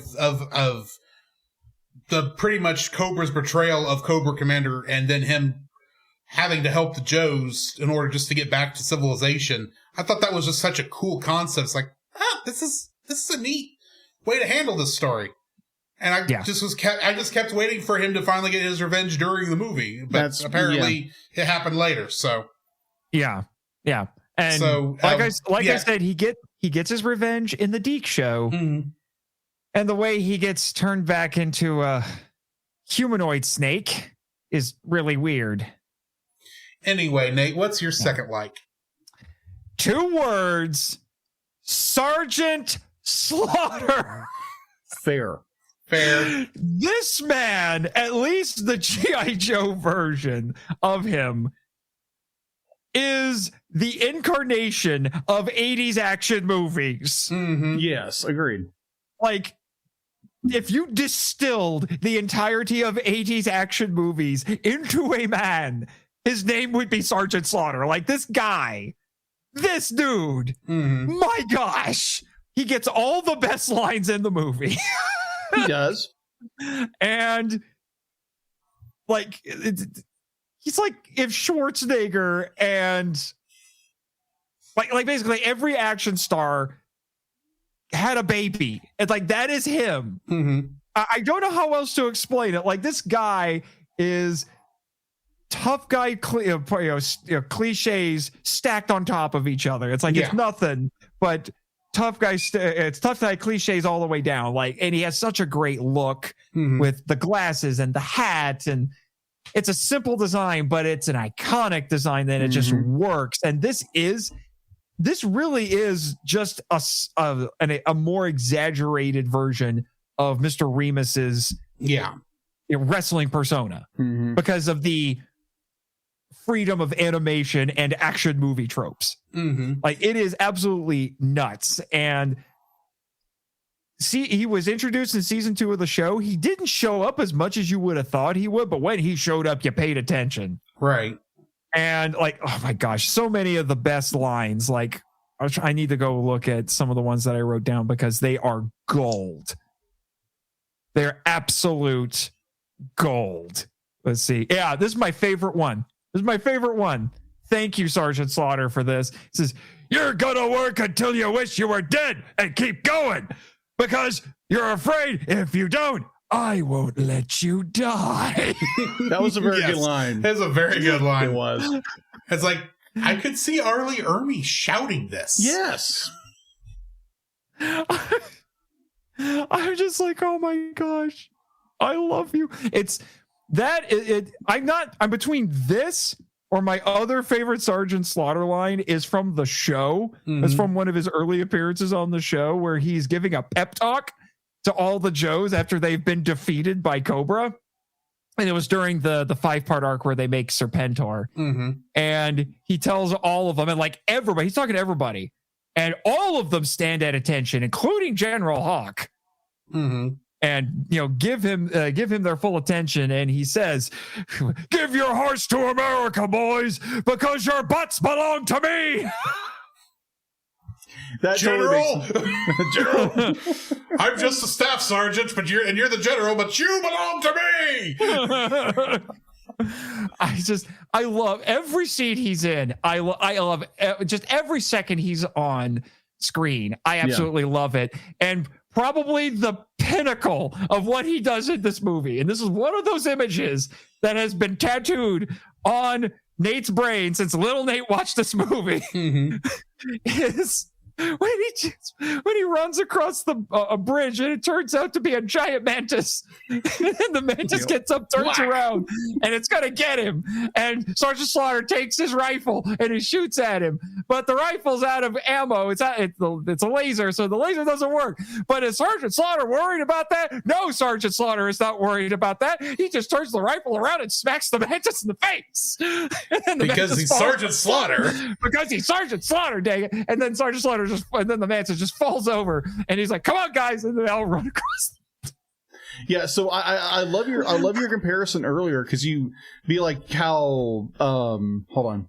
Why do I now want to fight between Sergeant Slaughter and Segata Sanshiro right now? or how about Chuck Norris? Rest in peace. Yes, that would be nice to a three-way fight. Yes. So I do. Don Fry. Don Fry. Yes. Don Fry. So I do. With Macho Man Randy Savage commentating. Yes. I do. Or we'll pit Sergeant Slaughter against Captain Gordon, the head of security on the island. Oh, there you go. Anyway, Jacob. Yeah. So I love your comparison. Like, he's this amalgamation. Sorry. I love the fact that they, like, Sergeant Slaughter be like, if like they took Sir Serpentor and like created him from like all the greatest generals or whatever. It's like they created Sergeant Slaughter from all the greatest action heroes of the 80s or whatever, and made this tough as nails guy that would chew leather as a who eats giant ribs for breakfast. Yeah, giant ribs for breakfast. Oh yeah, that kind of guy. He's the amalgamation of everything. It's just, I completely agree with it. And he's the only guy that the reason why he has the renegades is because they're loose cannons, and apparently he's the only one he's the only one who could talk to him and they'll respect him. Yeah. That's the wild part. And this is the guy, because Captain Falcon says, invading Lieutenant the enemy. Falcon. Captain Falcon's a different guy. Yeah, I'm sorry. I got Captain Falcon over here on my shelf. Yeah, Falcon Punch. Anyway, show me your moves. There's a cover idea for you, Jacob. It's Lieutenant Falcon doing a Falcon Punch. That could be an option. Yeah, it could be an option. Considering I'm so convinced Captain Falcon is based off Kamen Rider, but I think he is actually. But anyway, so this is the guy when Lieutenant Falcon says, we're going to invade the enemy's headquarters, like the enemy headquarters, not just a headquarters, the headquarters. Mm-hmm. It's supposed to be just for, first off, Sergeant Slaughter says, it's just, this is an educational training mission. You are invading the headquarters of all the bad guys, and this is just a training mission for you because you are Sergeant Slaughter, and this is how it works. Yes. So, every mission's a training mission for Sergeant Slaughter. Yeah, exactly. It's like, we need to start Sergeant Slaughter facts. Every mission for Sergeant Slaughter is a training mission. Yes. Like, we should do that. Like, in honor of Chuck Norris, we will do Sergeant Slaughter facts. And Lieutenant Falcon says, it's just supposed to be a training mission? Well, why don't we make it more challenging and not take weapons? He's like, I like that. Only because you are Sergeant Slaughter would you think this is a good idea. So they're going, Falcon, shut up! I wish one of the other guys would have said that. Just like, Falcon, shut up! I wish Falcon had been like, oh wait, I didn't think he'd do it. This is why Falcon is a screw up. That is true. Oh my gosh. Like I said, every second this guy is on screen. Like think of, it's like if you took the movie, like you took the entire team of people from the first Predator and put them into one man. Like this is like, Jesse the Body Ventura is like, I ain't got time to bleed. Oh, painless. If it bleeds, we can kill it. Like this guy. Yeah, so much God. Do you bleed? You will. That's Batman, sir. I know, but it's the only thing I can think of. Oh my gosh. Like, again, a little bit of a relic of the time because even if they could bring Sergeant Slaughter back, and Sergeant Slaughter was in the Deke show and it was still Sergeant Slaughter, the wrestler, voicing him, but most of that energy was just gone. Like the Deke version of Sergeant Slaughter is a pale imitation of what we had here. And it's very disappointing, but I don't think they could bring Sergeant Slaughter, even if they got the pro wrestler back to voice him, because he's still around. Yeah. I don't think it would be the same. He is very much a product of the 80s. Yes. And very. that action movie culture. It would not be the same. Mm-hmm. They broke the mold with Sergeant Slaughter, figuratively and literally. Yes. Huh? Figuratively? See what I did there? Someone thinks they're funny. But we need to get into our dislikes now. Yes, we do. Jacob, what is your first dislike? Oh my gosh. So all I'm going to say is Cobra-lalalalala.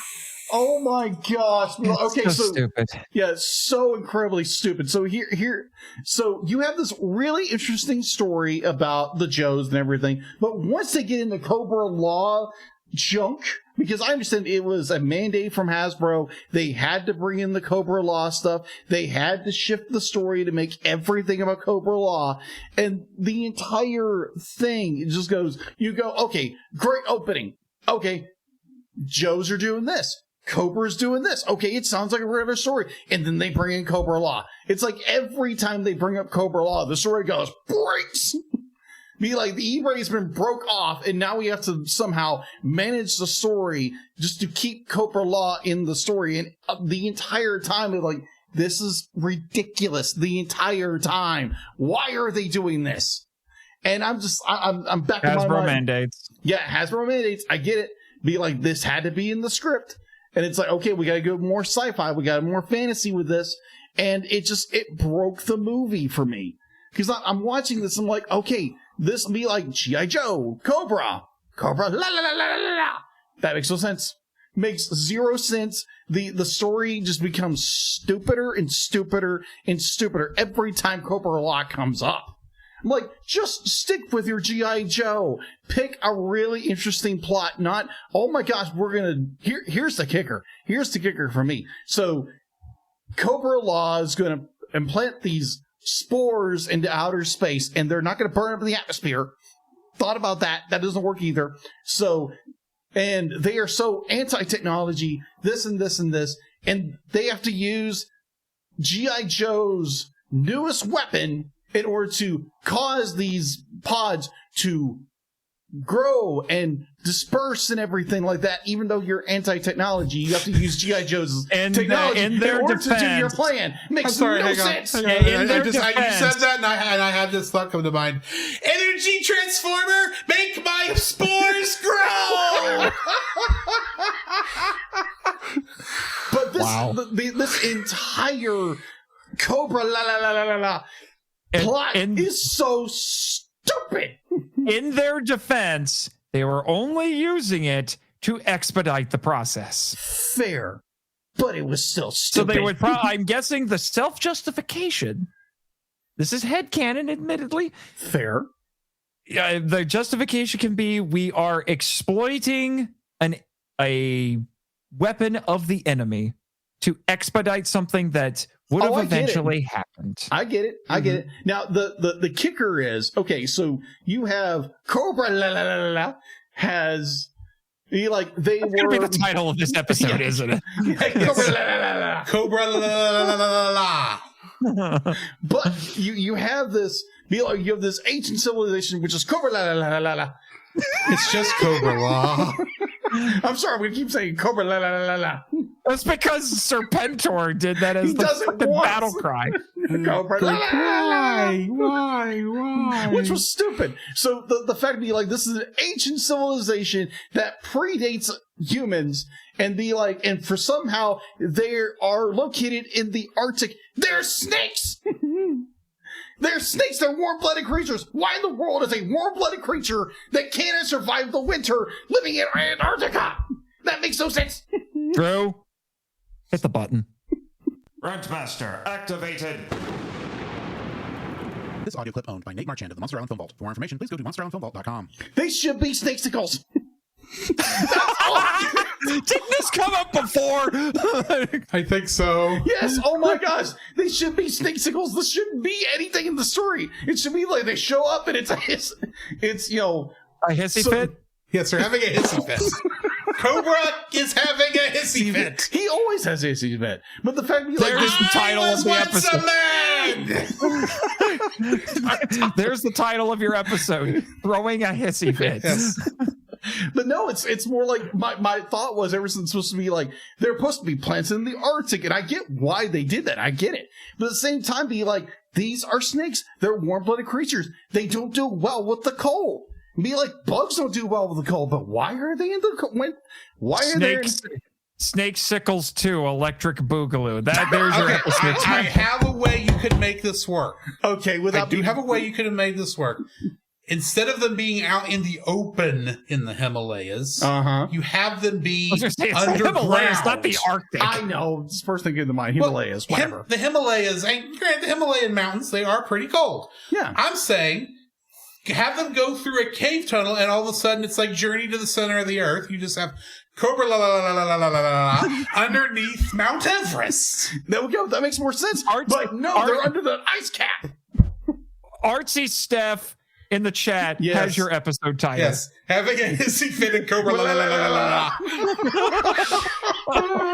Yes. But if you'd have done that, like I said, place it there, and instead of trying to cram all of this lore and plot nonsense about, it's not necessarily nonsense. The problem is it's way too much at one time. That is true. It's way too much plot going on.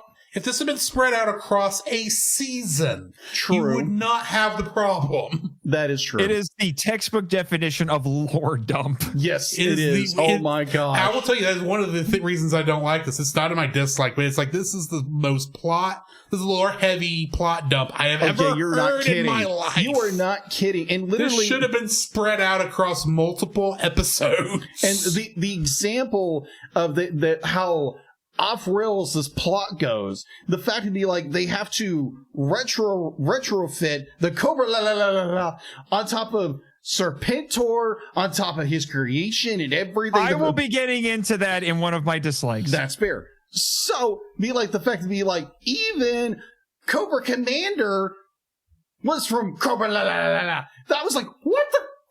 Why do you bring that up? Oh yeah, because it's a movie thing. That's the only reason why. I will tell you this. I will tell you this. This isn't quite what I was going to bring up, but however, this origin for Cobra Commander is unique to this movie. I agree, it is. I actually kind of like this origin. No other incarnation of Cobra Commander has anything close to this. Oh, I agree. His origins either left mysterious. The first live action movie had a kind of a stupid origin for him too. Thought it was interesting. It's not quite as weird as this, but still not great. In the comics, which is the most contemporaneous thing, this is one of the other huge divergences that the comics had. And once I tell you, admittedly, I have gotten this from reading wikis. I have not read the comics myself. I'm very curious. I'm hoping that this makes a bit more sense in execution than in summary. Fair. Because when I tell you this, you're going to be like, how the heck does that work? In the comics, Cobra Commander is human. Yes. Mm-hmm. And he used to be, I kid you not, a used car salesman. I've heard that one before. Okay. Yeah. Long story short, if I remember correctly, if this was my show, Jimmy would have to add this to his blog for the episode. He was a used car salesman. He had a family. His business fell apart. His family, I think things were falling apart for his family. He snapped, blamed the U.S. government for it, and then burned down his own car dealership. And if I remember correctly, I think he murdered his family too. Yeah, just really he burned them with the car dealership, if I remember correctly. That detail I might be misremembering. Question. And then became a terrorist to stick it to the U.S. government. Question was the cars he was selling Mustang Cobras?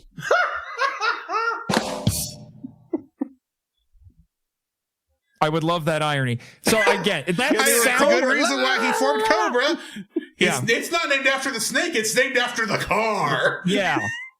And I hate that car so much. Anyway, what were these about? Yeah, and I will get, as part of my dislike, the original idea that Buzz Dixon pitched for both this and Arise Serpentor Arise, which is the 5-parter that introduces Serpentor. He shared it on the commentary, and I thought to myself, yeah, I should have went with that because it's still different than the comics, and I think I would have preferred it to the weirdness that they get into with Cobra Commander here.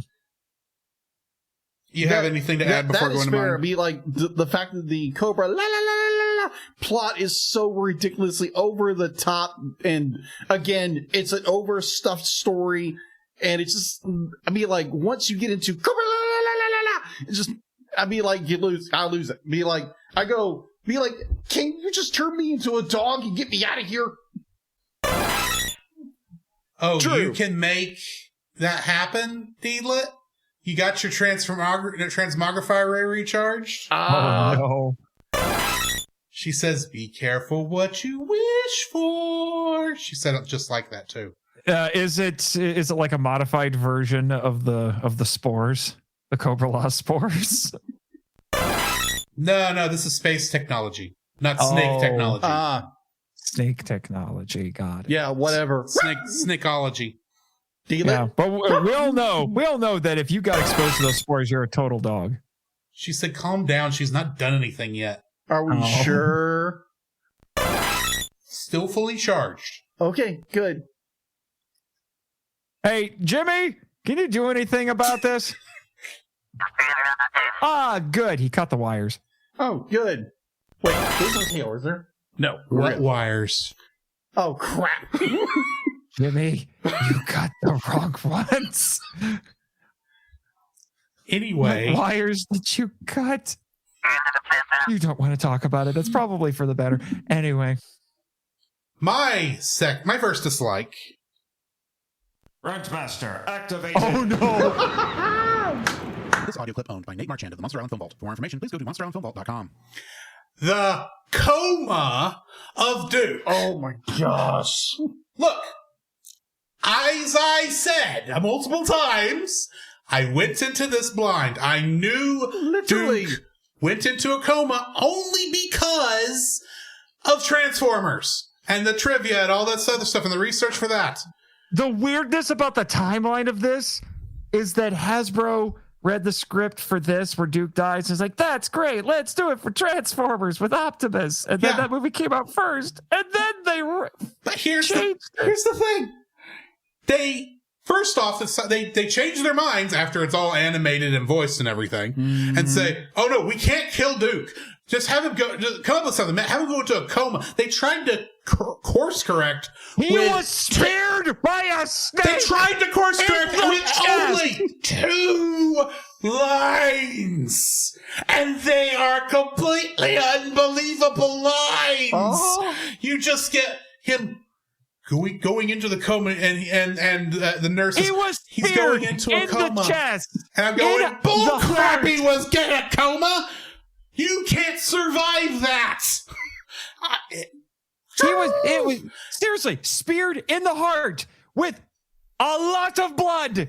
There was a ton of blood in a show, in a franchise that was scared of showing people getting hurt despite the many acts of violence. And then you try to say, oh, look, he's still alive by having someone call us, hey, guys, guess what? Duke's it's come out of his coma. Everything's A-okay.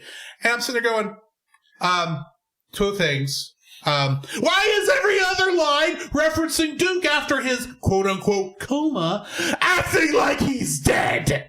Because in the original script he was! Including the last line of the movie. Including the last line of the movie! And thirdly, it is entirely disrespectful to the character of Duke to take this great death scene for this character. This character had an amazing death scene, and bypass it at the very last freaking minute because you are scared of people being afraid of Duke Stud because Optimus Prime died.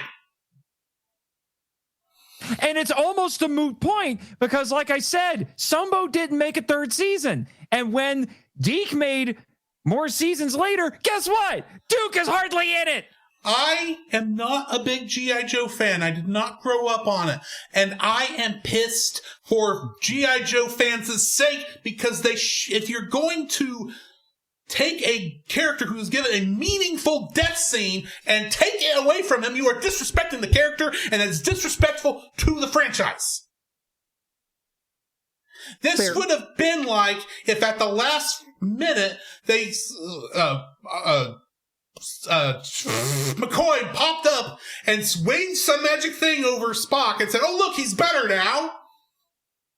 In Star Trek II: The Wrath of God. Doesn't that kind of happen in Star Trek Into Darkness? Yes! Which is why I don't like Star Trek Into Darkness! That, Artsy, right now! Breathe. This is why I did the Rat Master. I knew it was going to go this way. Because this is, granted, as an amateur writer at best, this is the biggest football you're going to make!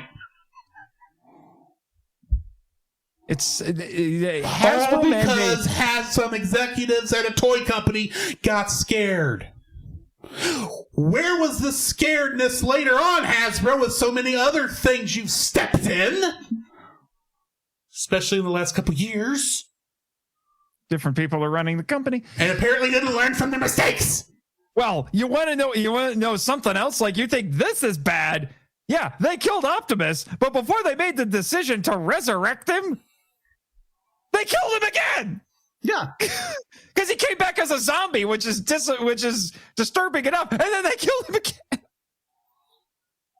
So yeah, that is my second dislike. And then in the Japanese show, they killed him a third time.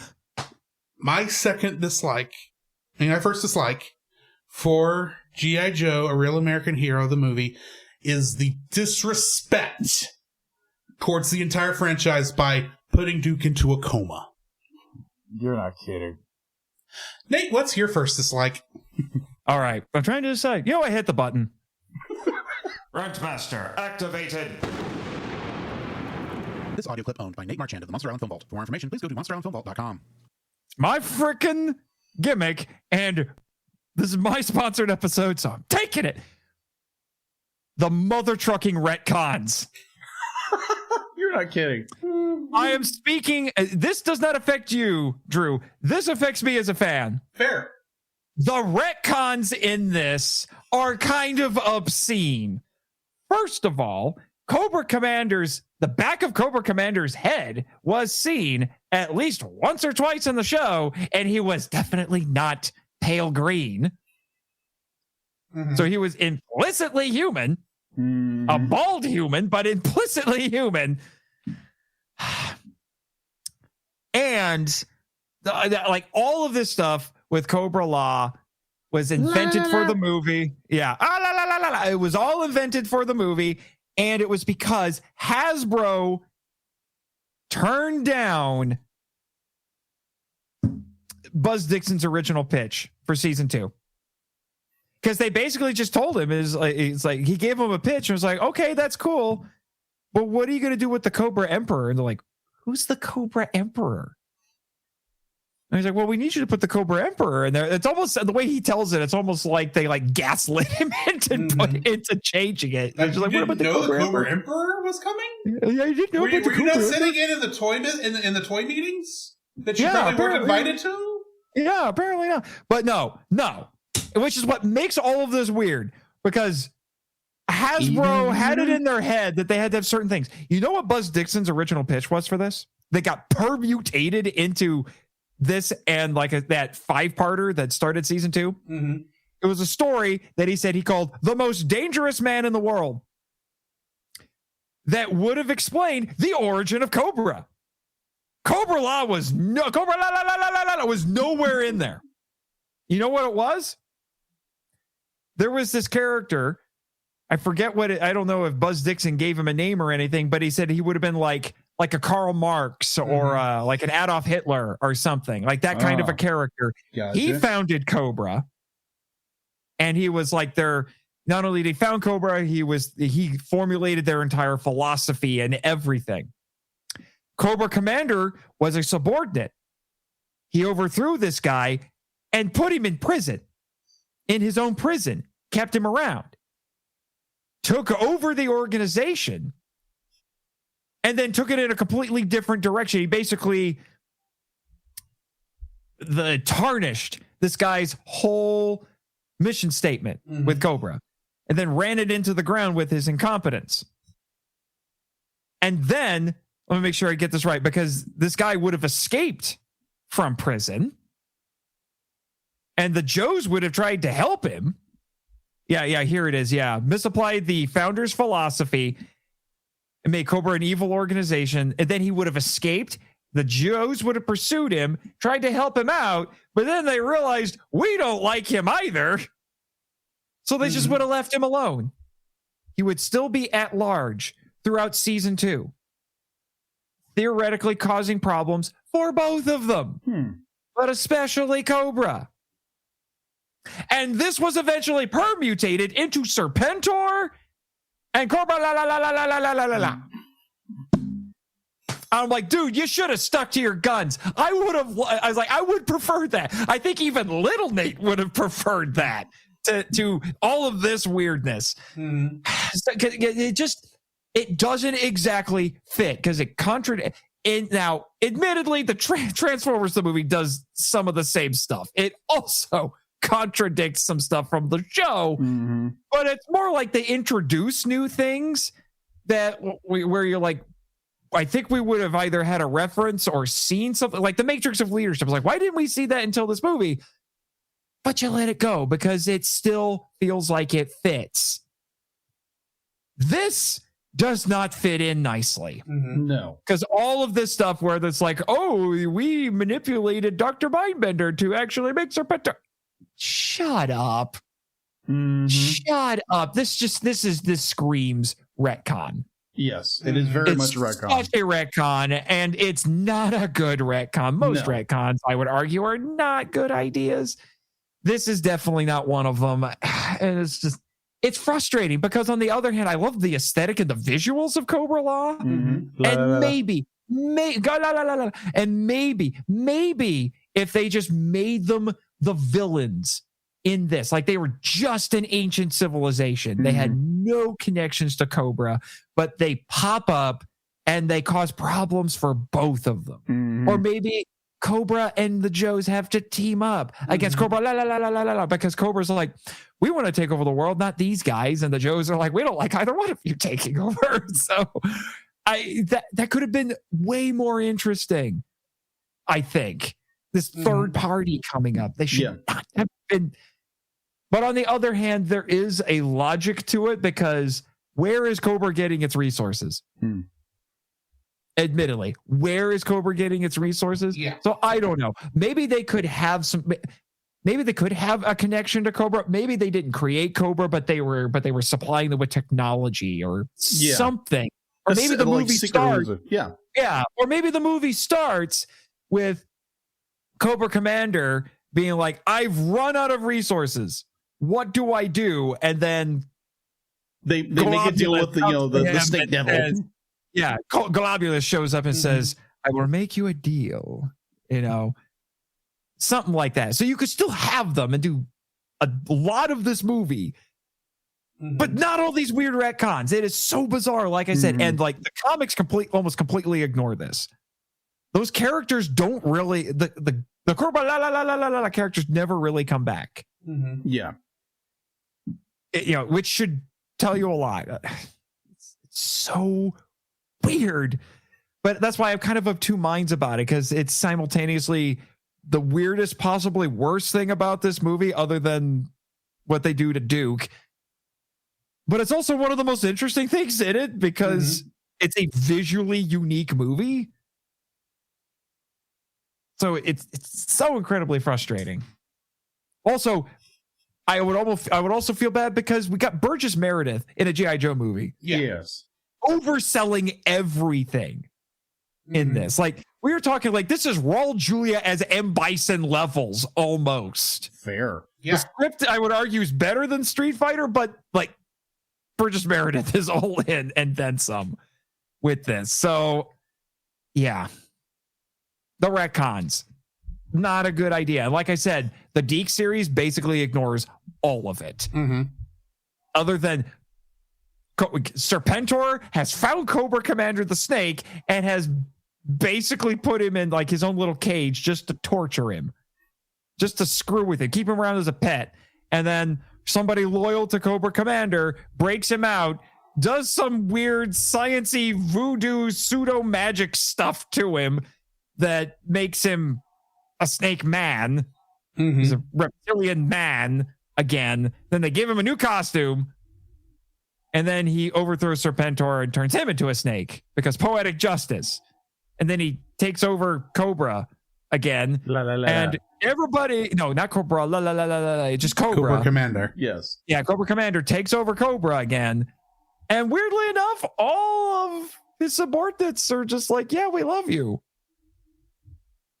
When? That happened.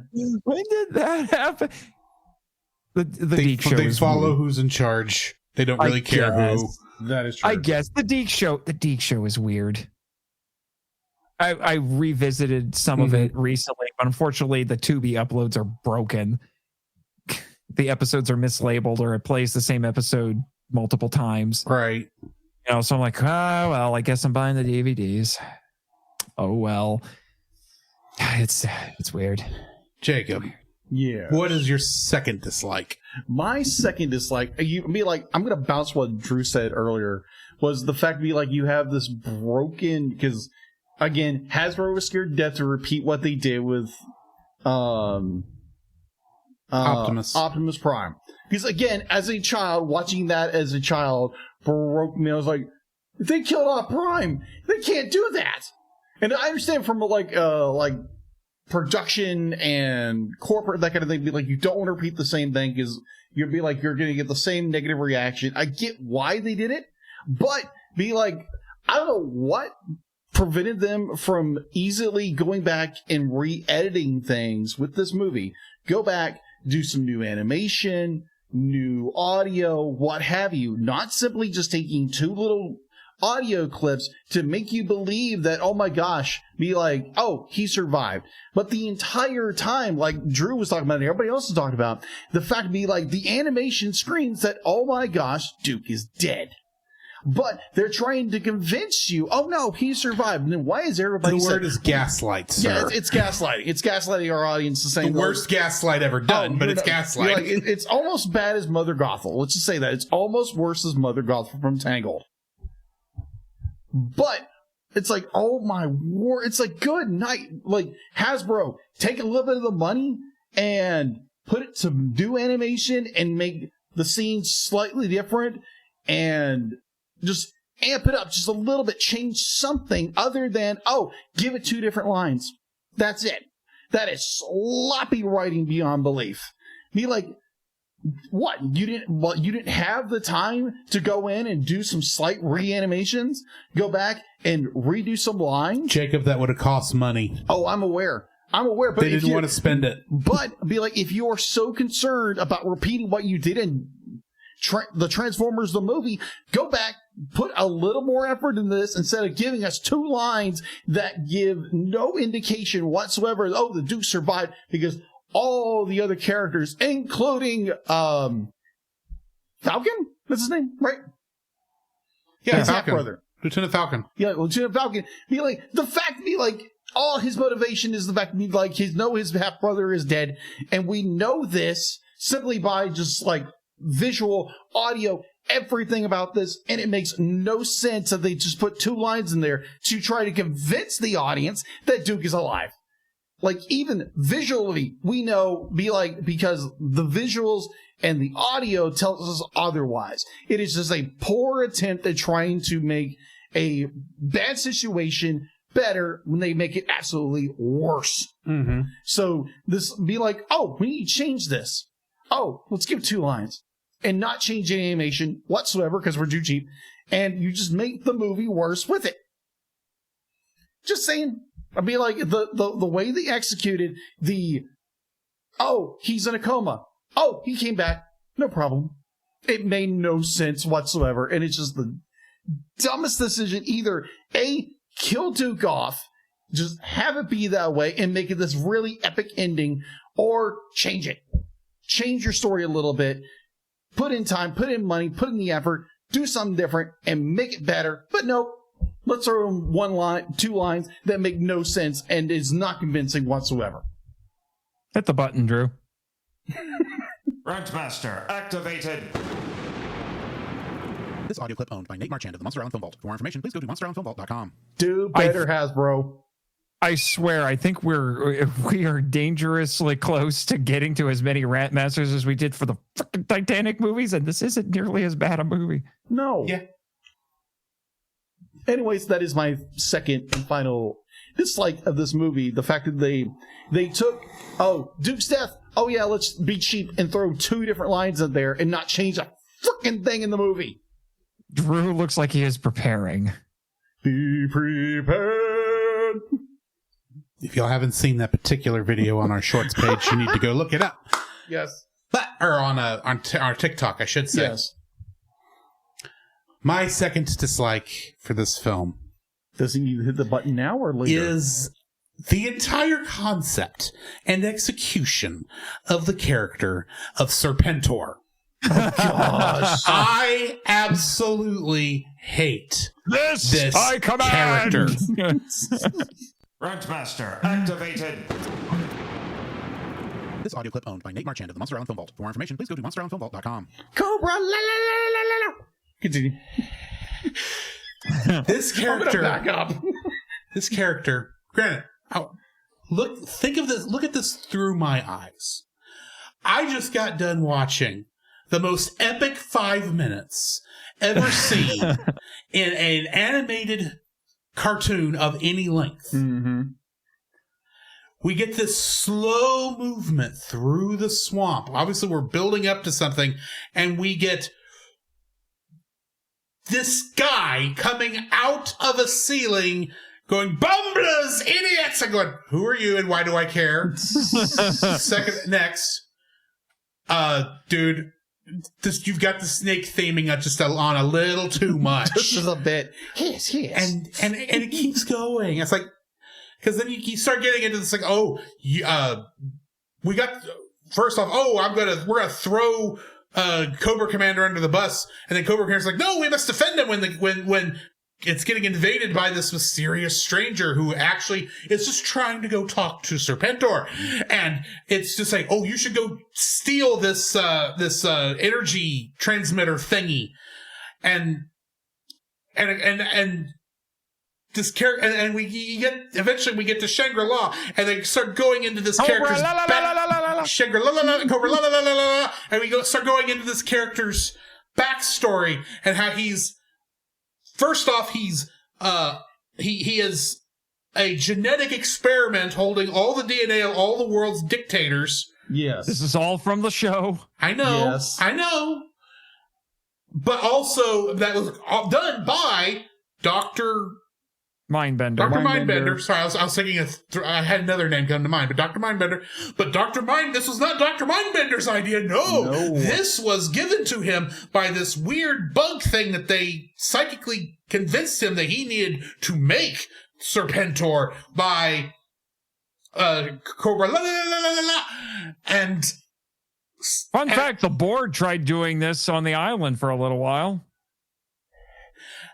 This character is like the Emperor's idiot son. If I were to describe him as a character archetype, because obviously no one actually cares what this guy thinks, or at least it doesn't feel like it, but they're all going to believe him because, he's the Emperor's son, but he's a big idiot. And he's obviously well loved by the Emperor, in this case being Globulus, but I'm still sitting there going, this guy is the problem. Like, if you had Globulus take over from Cobra Commander, and you didn't have Serpentor in the middle of it. And it's very obvious Serpentor was designed as a toy first and a character second. And I'm saying this about a glorified toy commercial, because that's what G.I. Joe and Transformers and all these Hasbro-owned shows are. Yes. But at least with all the other shows, there's enough of a sheen of believability that I can kind of just let the capitalism flow over me and move on.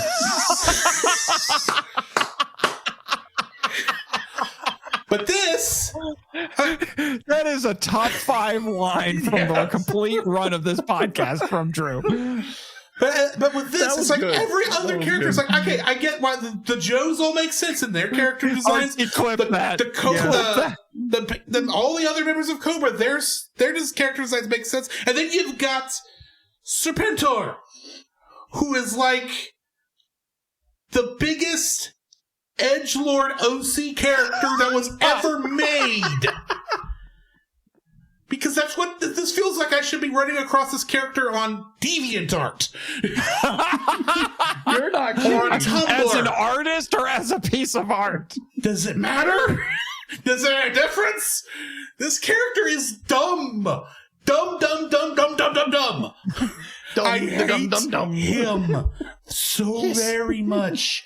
And it is him specifically that took me out of this film and made it to where I was watching it mostly in the background. I was still watching it. I was keeping an eye on it. I was... My apologies, Artsy Steph. She says, guys, wait, I can't keep up with all the clips. Oh, keep up, madam. Clip farming. It takes a bit to actually make clips. Fair. So That is true. when we have this many, write one right after another. But this character is so stupid and is so toy executive created that any amount of believability that this film has is taken out anytime this character is on screen. It is for him his fault that every time we say Cobra Law, we have to say Cobra-lalalalala. I'm going, dude, that will get you canceled now. How is it not going to get us canceled by making fun of it? This character is so annoying, and he is the main thing. Like everything else, I could have just let go, and like it just be nitpicks. But with him, it's like no. This is the entire reason I don't like this film, because anytime it tried to do something cool or interesting, as much as it might have annoyed my co-host, he would pop up and ruin it. Completely and utterly ruin it. And I want to see him go into the furnace where the Toy Story 3 toys nearly died. Rentmaster, activated. This audio clip owned by Nate Marchand of the Monster Island Film Vault. For more information, please go to monsterislandfilmvault.com. You wanna I will say that after the first couple minutes of this film, most of my watching of this film was... This is totally against my will. Nate, what's your second dislike? I just want to build off of that. Check the private chat. Your rant reminded me that in the early 90s, Sunbow co-produced a Conan the Barbarian cartoon. Word. And the main bad guy, his name was Rathamon. He looks like Serpentor on crack. You're not kidding. Oh my god. I can see this guy going, Cobra. He was the leader of a snake cult. No kidding. Wow. And to make it even crazier, for what I was reading up on him while you were going on your rant, Master, he used to be a lizard man, and then the evil god that he served turned him into that to lead the snake cult. Oh my goodness. So basically, Sunbow recycled the character design. Oh, bother. Oh, me. Oh. I unfortunately will not be building on the train of rant masters here, because we got to the major ones that I would have brought up as a dislike. So I will say my second dislike is the music, because it is inconsistent. Like I was saying, it was supposed to be like Transformers the movie, where they were going to do a soundtrack that was like that. And when you're watching this, and this registers more for me as someone who's seen the show, and I'm sure it was true for you as well, Jacob. Yeah.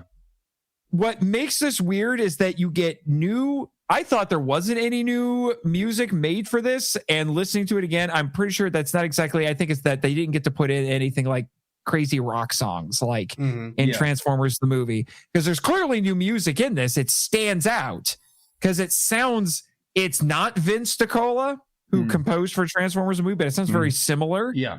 But it comes very sporadically, and everything else is the music cues from the show. And this new music and the stuff from the show, the tracks from the show are so different, they don't exactly gel. Especially since it will switch in the same scene. Yeah. So, you get the opening with that epic new rendition of the theme song. Great. And then we cut to the first actual scene, and it's recycling music cues from the show. And then Pythona shows up, and there's a brand new track that sounds like it was from Transformers the movie. True. And it's kind of jarring because it doesn't exactly fit. And then that's the entire movie. It's mostly recycled music, and then occasionally new music that that honestly sounds more cinematic. And then it's, here for a minute and it's done. And then we go back. So, yeah, it's an inconsistent soundtrack, because I think these sets of music on their own are fine, but trying to use them in the same thing, it doesn't quite gel. Which feels incredibly minor compared to everything else we've been losing our minds over. Very true. Right. So there you go. So we need to rate this film. Jacob, what are you rating it? Oh, no. I want to hear yours first. Drew, I honestly did not think you would hate it this much. I swear, I was not trying to make Bad Movie Month come early again. No, I really was. First off, you must not have caught my theme, because I did not play If It Hadn't Been For You, I would now be in someone else's digestion. I didn't play that theme. Yeah, I know, but I'm thinking we had this was accidental. This was not meant to be another Star Wars holiday special. It's not that. It's not that bad. I actually did enjoy my time watching it, or at least having it on in the background for a good portions of it. Right. But at the same time, this is not something I want to return to until I have more context. Fair. For what's going on. Because I have suspicions that even with all the retcons and changes y'all talked about for all this, I have a feeling there's going to be, watching it with more context about at least who these characters were in the show and everything, I would probably enjoy it more. And a lot of my dislikes, their things would have come up, I think, even if I had seen the show. It's just they stand out more to me, especially with Serpentor. But as a film, as a film, I think I actually am going to rate this a 6.5. Ooh, okay. It's the first 5 minutes are amazing. The rest of it is at least TV quality animation and keeps at a fairly standard quality. Character designs, for the most part, are good, even though they were definitely designed as toys first before they had to figure out how to animate them. But they still work as well as they are. I wish I would have I wish I would have known who these characters were, so I wouldn't have felt lost for the first half of the film. But from what I can tell, this is actually very well made with the budget and the restrictions that it was under. So yeah, I'm giving it a 6.5. So apparently, like, I rate a little bit lower. I'm rating a 6. Be like the animations, the first 5 minutes are spectacular. Be like, you cannot be like, I think if you gave this thing anything less than a 6 because the first opening and the animation's not bad, definitely for something that has more of a television quality, maybe a little higher. But like animation alone, it's great. Be like, you have like most of the plot when you get the Cobra-lalalalala, you lose me completely. Like it retcon, like Nate said, retconning everything in the show just to fit this movie. It makes no sense. I'll be like, I think nostalgia wise, it's still going to give me a 6 because as a kid, I enjoyed it, even though I never understood this movie at all when I was a kid. I was like, oh, cool, G.I. Joe. Oh, snakes. Okay, I don't like snakes. Okay, Indiana Jones. Exactly. I'm tired of these mother trucking snakes on this mother trucking mountain. Why was it Sylvester? Not Sylvester Stallone. Why was it Samuel L. Jackson in G.I. Joe? Would be amazing. I mean, come on. He basically played a crooked G.I. Joe in Kong Skull Island. I mean, him and Sergeant Slaughter would be just fun to watch. You're not kidding. You're not kidding. Let me tell you something, Sergeant Slaughter. I am tired of these mother trucker cobras. Oh my wrecking word. my mother trucking tank. Trucker hat. You're going to ride that until we actually get to that, aren't you? Yes. Diabetic Skeletor. Fly me to the moon.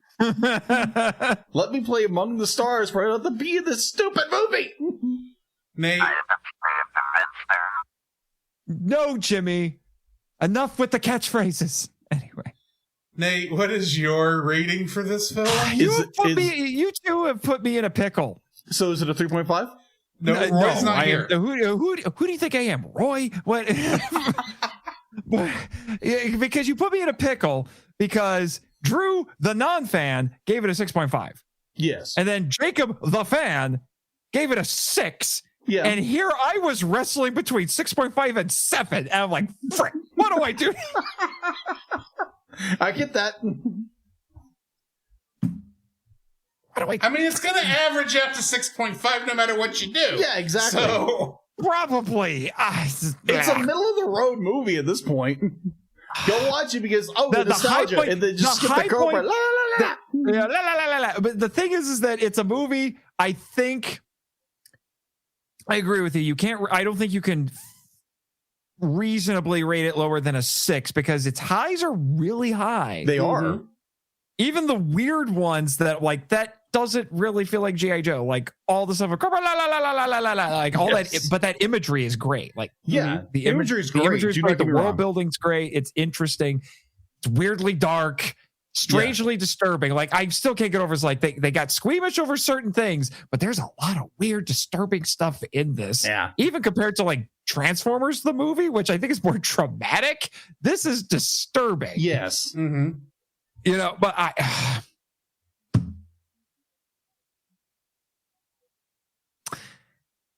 you know what? I'm frick. Snurf.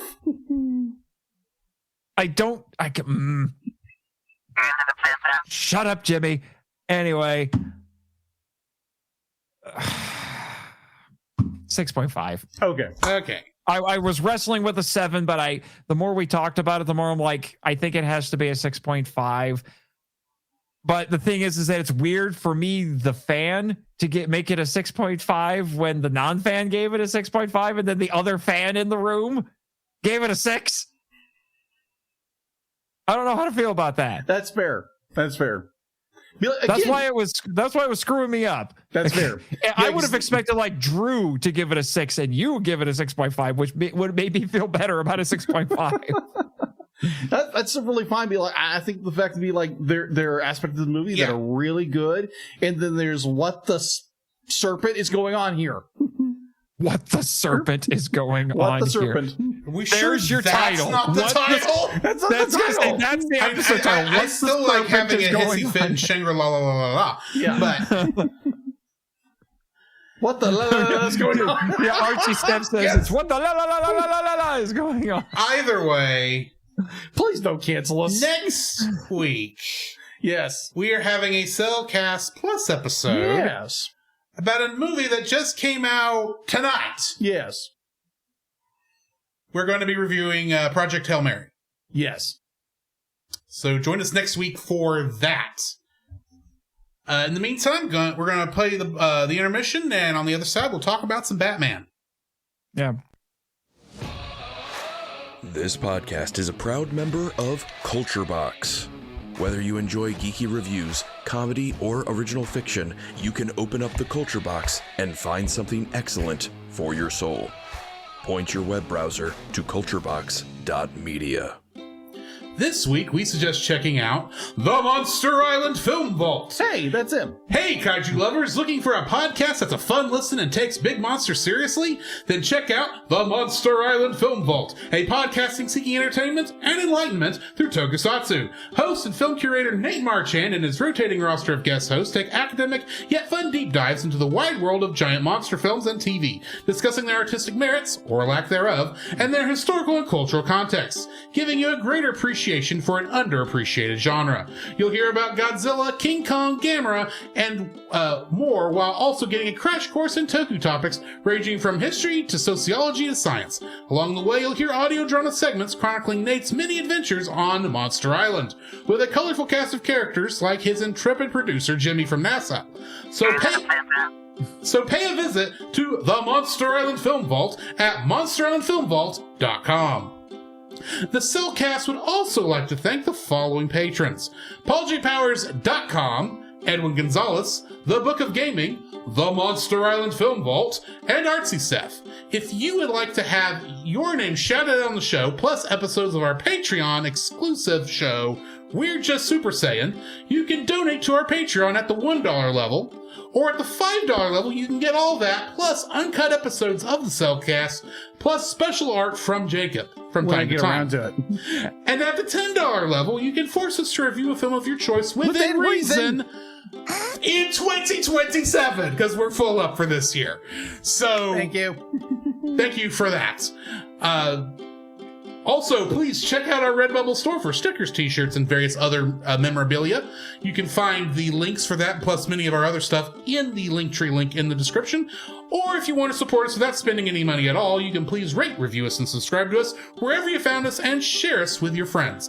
Even if it's, hey, you want to hear a guy bash a G.I.Joe movie and nearly get canceled because they kept going Shangri-La. Go listen to the Cellcast. Go do that.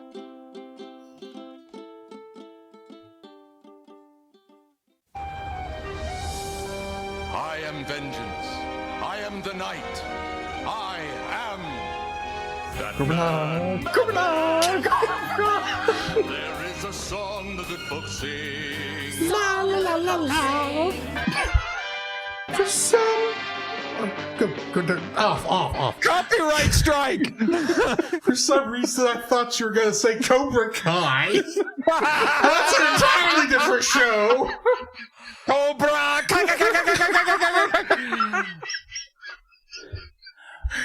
Batman the Animated Series.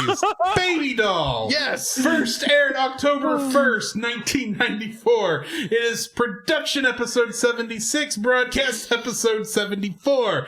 Written by Paul Dini and directed by Dan Reba. In this episode, a former child star, now grown bitter and insane, kidnaps her TV family and holds them prisoner on an abandoned soundstage. While Robin works fast to free the actors from Baby Doll's explosive death trap, Batman pursues the tiny fiend through a deadly carnival funhouse. New cast for this episode. We got Allison LaPlaca as Mary Doll / Baby Doll. Jason Marsden, yes, Max Goof himself as Spunky Spencer. Robbie Rist as Brian Daly. Judy Strangus as Tammy Vance. Tasia Valenza as Miriam, and Alan Young, a.k.a. Scrooge McDuck, as Todd Baker. Yes. Oh. Yes. Oh. And you can hear it after you know that. Mm-hmm. Because he does sound like Scrooge without the Scottish accent. Huh. Trivia for this episode. Baby Doll's two thugs are drawn to resemble Gilligan and the Skipper from Gilligan's Island. I didn't know that. Wow. The character animation of Mary Doll is nearly identical to that of Mitzi from the cartoon Animaniacs, which was also made by Warner Brothers and this team. That makes sense. The character of Cousin Spunky Spencer is an obvious reference to Cousin Oliver, played by Robbie Rist, who played Brian Daly in this, a character introduced in The Brady Bunch last season and credited with ending the show. Whilst sharing a similar appearance to Oliver, Spunky is also a musician, just like Robbie Rist. Although Jason Marsden voices Spunky, Robbie Rist voices the character of Brian Daly, an actor who played Doll's older brother in the show. The opening scene shows actors leaving a playhouse after a performance of Death of a Salesman, possibly as a reference to similar themes of misunderstood or altered reality and the desire for greatness felt by Mary Doll. The frequent viewing of old episodes of Love That Baby also serve as a stand-in for the flashbacks in Death of a Salesman. I was wondering about that, actually. Mm-hmm. Production order-wise, this is not only Studio Junio's final episode, but also their final overall animation services contribution to the entire DC animated universe. This is the last thing they did for them. Wow. Mm-hmm. What are your thoughts on this episode? Oh, go ahead. Fight it out for who goes first. Go. I was going to say, revisiting... Cobra-lalalalala, go. Cobra-lalalalala. Revisiting... No. Oh my God. Sorry. Clip that. No. Please don't wake up my downstairs neighbor. Again, I will say, this was one, once I started watching it, it all came back to me. I was like, I actually remember this episode very distinctly. I didn't exactly remember why I remembered it very distinctly, but the farther we went along, it's like, I recognize this. The ending, I forgot how much of a gut punch that ending was, which we will get to, because this was a Paul Dini episode, right? Yes, this was a Dini episode. Yeah, which explains it, because Paul Dini wrote all the best episodes. Yes. So I forgot about this. Now, I did a little bit of my own research, because I wonder, is like, who is this character Baby Doll? And near as I can tell, Baby Doll does not exist in the comics, but there is a similar character who appeared in the 80s that may have inspired her. It's a character named Baby Boom. It's a similar idea, where it's basically a villainous adult in the body of a child, but this was supposed to be like, I think she was genetically altered to still be a child. Hypoplasia, by the way, is a real condition. It is. I looked it up. It is a real condition, and it has to do with cell development, with like organs not developing correctly, which hinders cell development. So it's a real condition. They didn't make this up. Yeah. So kudos to them on that. But you would think it feels like it would be a bit of a gimmick episode, but it's not a gimmick episode. No, it's not. And like I said, it is very emotionally affecting, especially that ending. Yes. I forgot how good this show was at getting into the psychology of these characters. Even a one-off villain. Well, Baby Doll does come back. I did read that. Baby Doll comes back in one more episode later on. But it's amazing how much they get into the psychology of these characters, and how weirdly, not your friend artsy, but how artsy the ending gets. Yes. And what really strikes me about this is that when you get to the end of this episode, really, it's kind of the whole episode, but it's really abundant in the end of this episode. Batman's not trying to hurt her. No. It's like he He's just knows trying to she's stop her. actually an adult, but I wonder if there's still a part of him that's like, this is a kid. Mm-hmm. So But the it's hard to remember when you're watching this episode that it's not a kid. Because I'm sitting here thinking this character is reminding me a lot of Elmira from Tiny Toons more than anything else. There was a lot of Elmira in and they designed her intentionally to look like more of an of the Steven Spielberg character than a Batman animated series character. Oh, agreed. I think, but the entire you forget while you're watching it. Yeah, the voice sounds a little weird coming out as low as it is in her, but then when she goes to her baby doll voice, her adult voice, you go, oh yeah, that is who this is. Mm-hmm. And that actress did an amazing job. Yes. Oh yeah, you're not kidding. Being able to do both versions of the character, and and you can tell when she switches voices. And notice, this is the brilliance of the scripting and the voice direction in this episode. She only slips into the adult voice when she's basically talking about her trauma. Yeah. She has that borderline comical soliloquy where she basically lays out her motivations for doing this. And it's not the usual thing you expect from a Batman villain. It's not for sadistic pleasure like the Joker. It's not for money. It's not for power. It's not for revenge. It's not for all of these motivations. It's because for her playing a child, I think, wasn't there a black actor in the 80s or the 70s who kind of did the same thing? I was trying to remember his name. He was on a sitcom. Yeah. Where he played a kid. Yeah. But he was a dwarf. Willis, the guy who played, what you talking about, Willis? Willis? Yeah. Webster, I think is the character's name. I can't think of the actor. I wonder if that might have been, a bit of an inspiration. But she wants to go.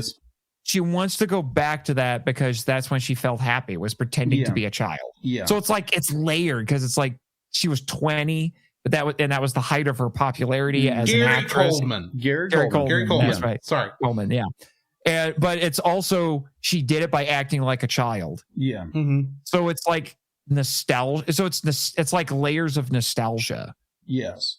And she only stops, and this was the incredible symbolism, because like I said, Batman's just chasing after her. He's not trying to hurt her. Like he fires the grapple gun at her because he's going to shoot her with her doll, and he throws something at her when she's using the baseball cannon at the fair. He's not trying to hurt her. No, it's more towards her than at her. Yeah. And she doesn't stop until that incredibly symbolic ending it doesn't where she sees really herself in the funhouse mirror. It doesn't exactly make sense, but it makes emotional sense. Yes. Where she sees what she would have been had she not suffered from hypoplasia, and she would have been a proper adult. Yeah. And she's like, wow, look at me. I'm pretty. I love it, but it's not really me. Yeah.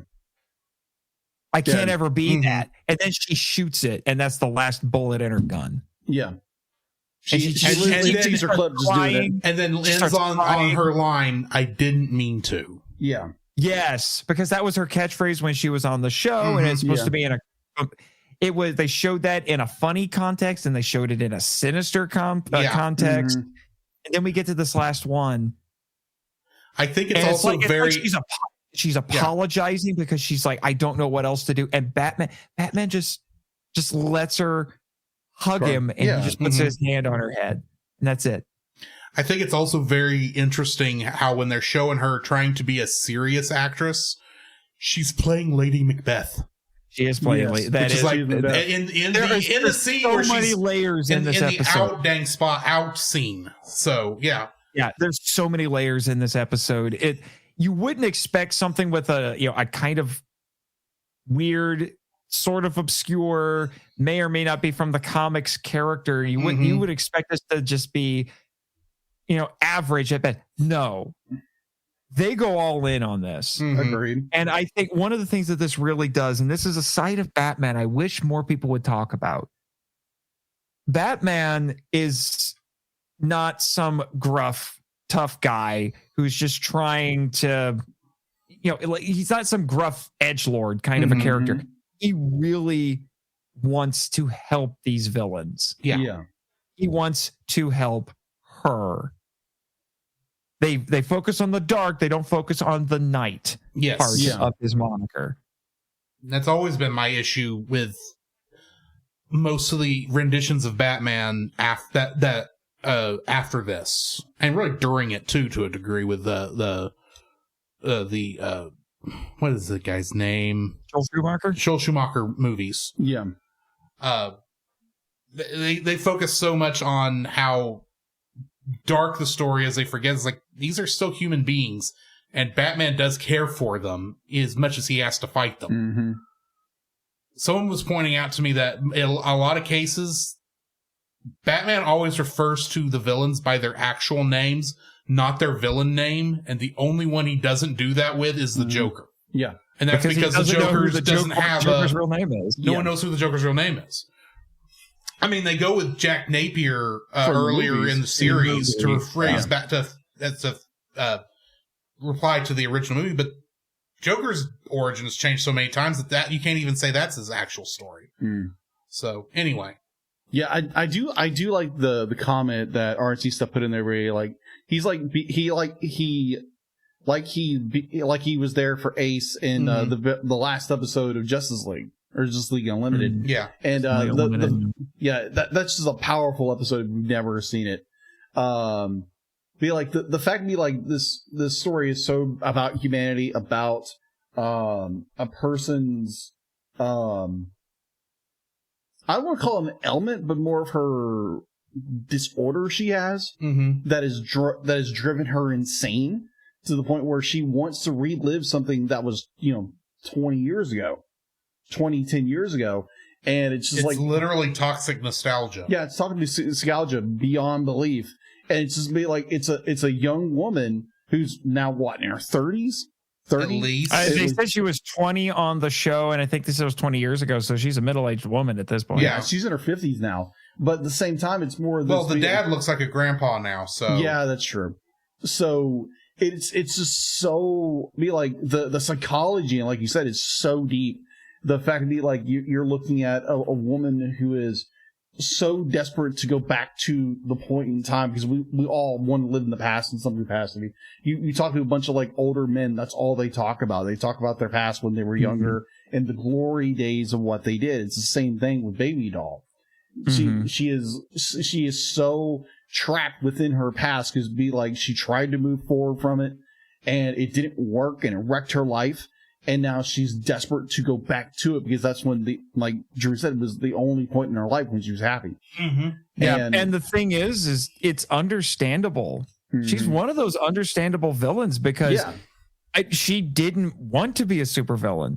She wanted to break out and do... Yeah, she was upset with this new character who gets introduced. By the way, that's one of my criticisms of this episode. I think it strains credibility a little bit that Robin was able to disguise himself that well as that character. But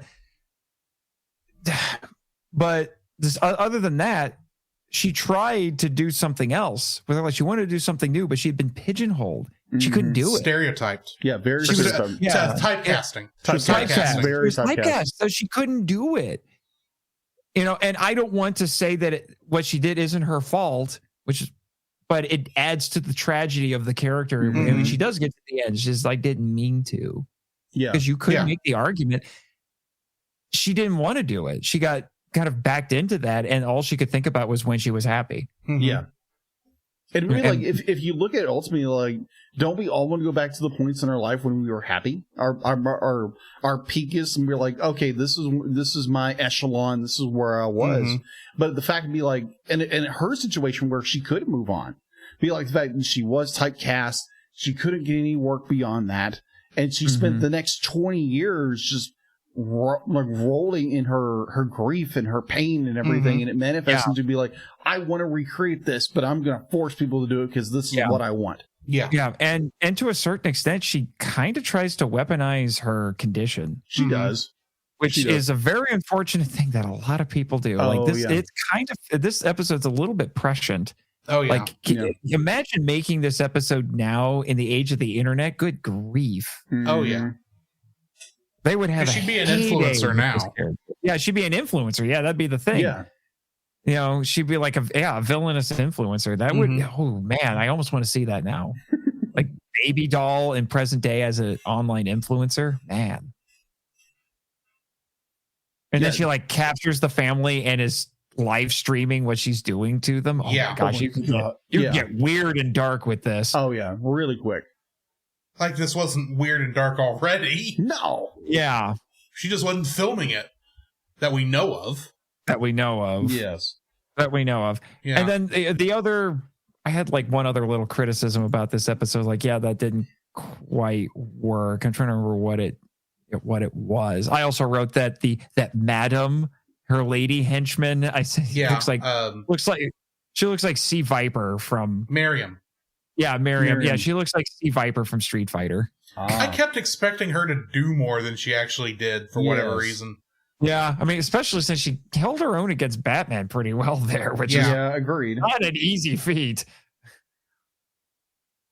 Yeah, I think the thing with Robin was like my major criticism of this episode. Yeah, that was a little forced, I think.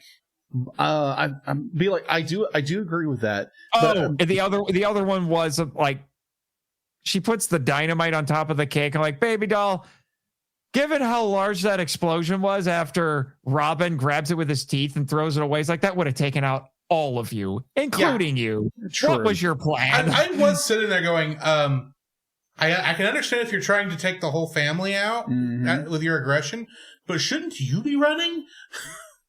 And wow, did that dynamite look very Looney Tunes in design? It did very.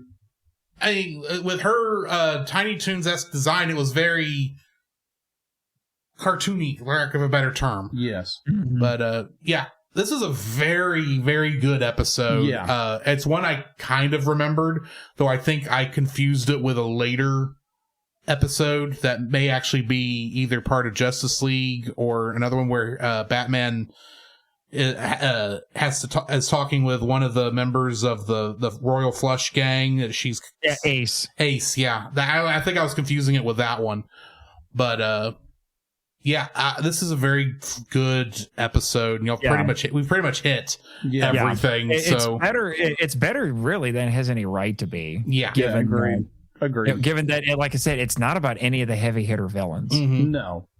And it's in the middle of the show where it's starting to wind down for the most part. So before they reinvent the show later on. Why don't we go ahead and go into the next one? Yeah. Okay. The Lion and the Unicorn. I love that it's this episode because I was on for the first one. Which first aired November 15th, 1995. Written by Diane Duane, Peter Morwood, and Steve Perry, and directed by Boyd Kirkland. Fun fact, this is the final episode broadcast to be aired on Fox Kids of the entire DC animated universe. And the first one with Red Claw was the first one to air. Yes! Ironic. Ain't that a thing? And we had Nate on for both episodes. Yes, we did. Yeah, I was on for the first one. And Kate Mulgrew. Yes. is still Red Claw. I can totally hear that now. Just saying it. Yeah. I watched it going, Alfred, I need coffee. And she's still playing it as the butch Russian woman. Yes. Anyway, in this episode, she can do it. I remember reading someone joke that Kate Mulgrew sounds like a woman who has smarked too many Marlboros every day for years. In this episode, the international terrorist known as Red Claw strikes again and kidnaps Alfred, luring him into a trap on his native England. Alfred once worked for the British Secret Service, and Red Claw has learned he was entrusted with the firing code to a hidden long-range missile. Batman and Robin have to rescue Alfred before Red Claw learns the firing code, or else she will use the missile to bring England to its knees. Getting into the cast, we've got Adam Ant as Bert. Wait, what? Adam? Wait. Yes, I had to double check it. His name was Adam Ant. Or Adam? Adam Ant. Not Atom Ant. Somebody was having a little too much fun with his stage name. This has to be a stage name. Yes. But he played Bert. And Richard Doyle played Ernie. Let that sink in. Yes. Roy Dotrice played Frederick. Kenneth Mars played M2. B.J. Ward played M3. And Hal Rail played the cameraman. Ah. Though this episode was the last of the original series to be aired, the final episode of the original series to be produced was Batgirl Returns in 1994. Ah. The Lion and the Unicorn are the supporters of the Royal Coat of Arms of the United Kingdom. It is an analog for Great Britain that has been used in a nursery rhyme. Alfred's part of the code is the first two lines of the song. Struggling against the truth serum, Alfred quotes the opening lines of The Brook and later on The Charge of the Light Brigade, both by his namesake, Alfred Lloyd Tennyson. Yeah. The short and tall thugs who initially greet Alfred in London are named Bert and Ernie after the Sesame Street characters. Ah. Alfred refers to the smashed piece of furniture as a Louis Quinze being French for the number 15. I probably mispronounced that. So it's a Louis the 15th. Ah. This is the final appearance of Red Claw in the DC animated universe. It is not made clear if she drowned in the River Thames or was captured and imprisoned, though the former appears more likely as she is not seen or heard from again. And Red Claw is being the villain of this episode. As we mentioned, she was also the first villain of the series, and she last appeared in those episodes, The Cat and the Claw Parts 1 and 2. What are y'all's thoughts on this one? I need more Alfred as secret agent. Like, this is my favorite. This is my favorite background for Alfred. I love the idea that he used to be a British secret agent. Like, he was James Bond when he was a young man. Just think, Batman trained by James Bond is a great idea there. Yeah. Yeah, and it makes total sense.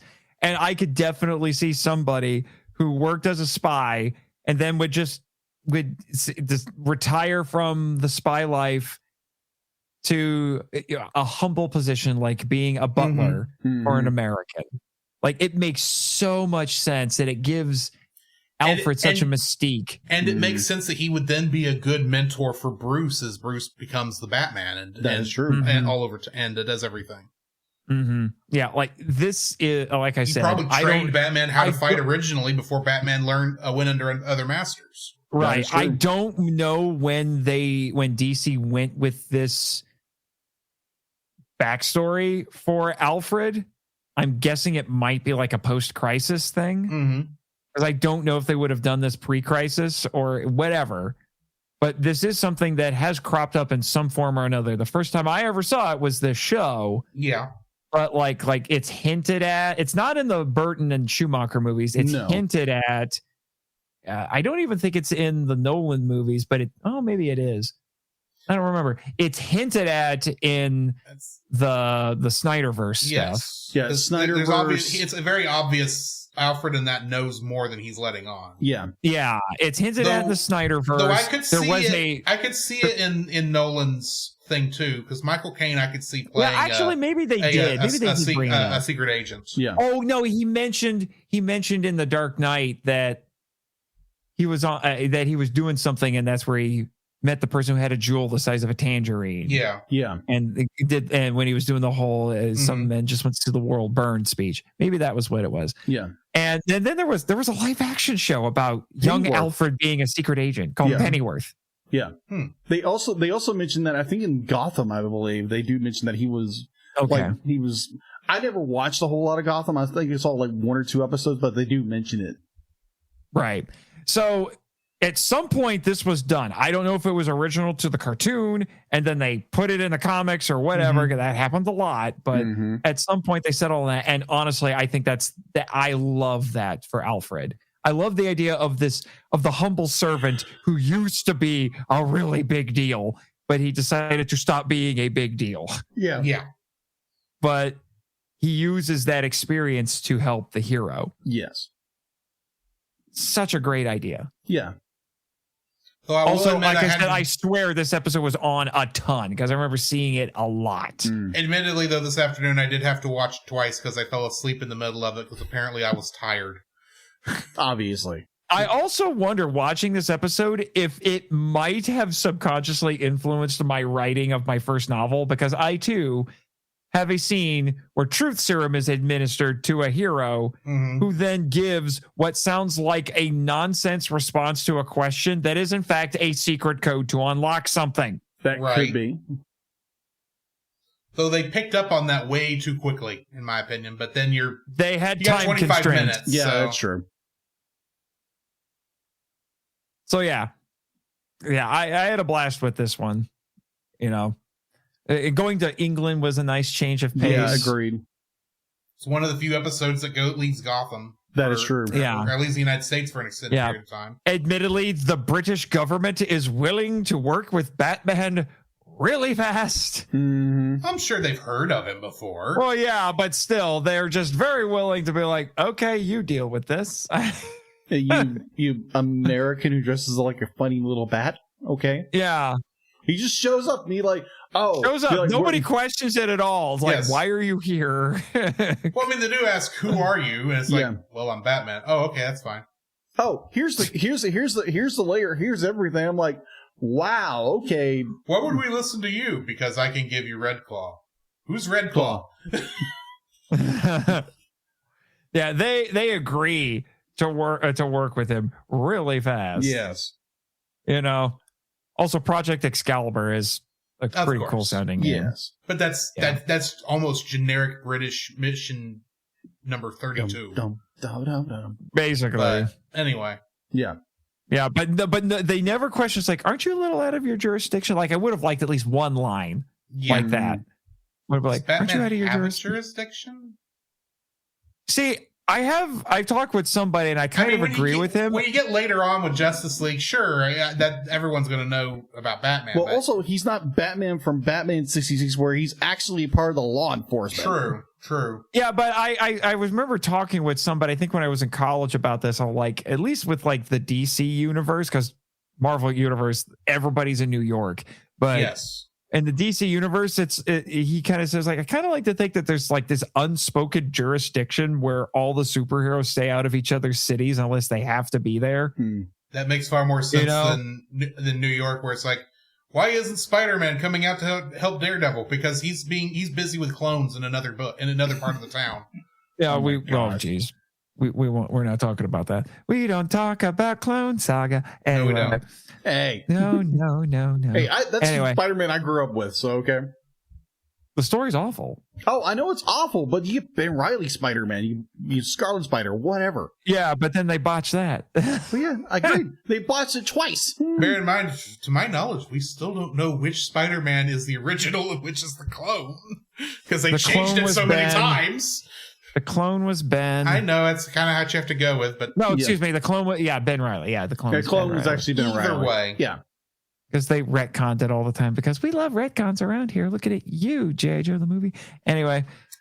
So... yeah. Next week, our Batman episodes are going to be Showdown and Riddler's Reform. So join us next week for that, along with Project Hail Mary. Nate, tell us about where we can find you. Time for your shameless self-promotion. I mean, you kind of did it for me already. Multiple times this evening. Yeah, I was like, you already did it for me, so I don't know if I need to reiterate any of that. But I will say this: Film Vault's been promoted like crazy. I agree, Jimmy. So I will say, check out the other show that's technically part of Culture Box. But we're running into some production issues, and hopefully once we get all that taken care of, we can more adamantly call ourselves part of the Culture Bot Network. But Henshin Power V3, we're 3 friends of 3 minutes to talk about tokusatsu. I host that with my friends Chris, Sentai Guy, Christopher Reiner. Yeah. My brain is shutting down. I'm sorry, guys. That's fair. Christopher Sentai Guy Reiner and Jake the Metal Don Hambrick. And in that one, we talk about Henshin Hero Television.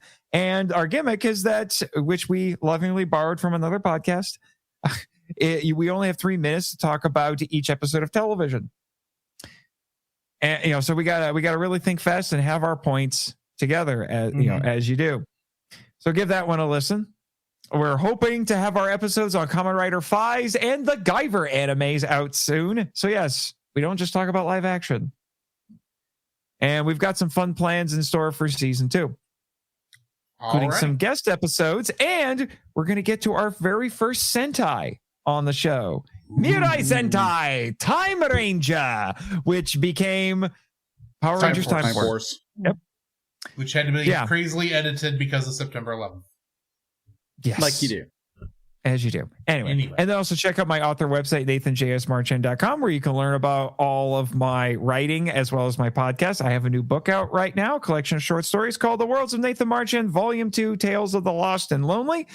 So those are all available on Amazon, and there's a full list of all my books on my website. So go check that out. I'm a contributing writer to the website Kaiju United, so you can go read my stuff on there, including a very well-received article where I went to a Ray Harryhausen museum exhibit in Michigan.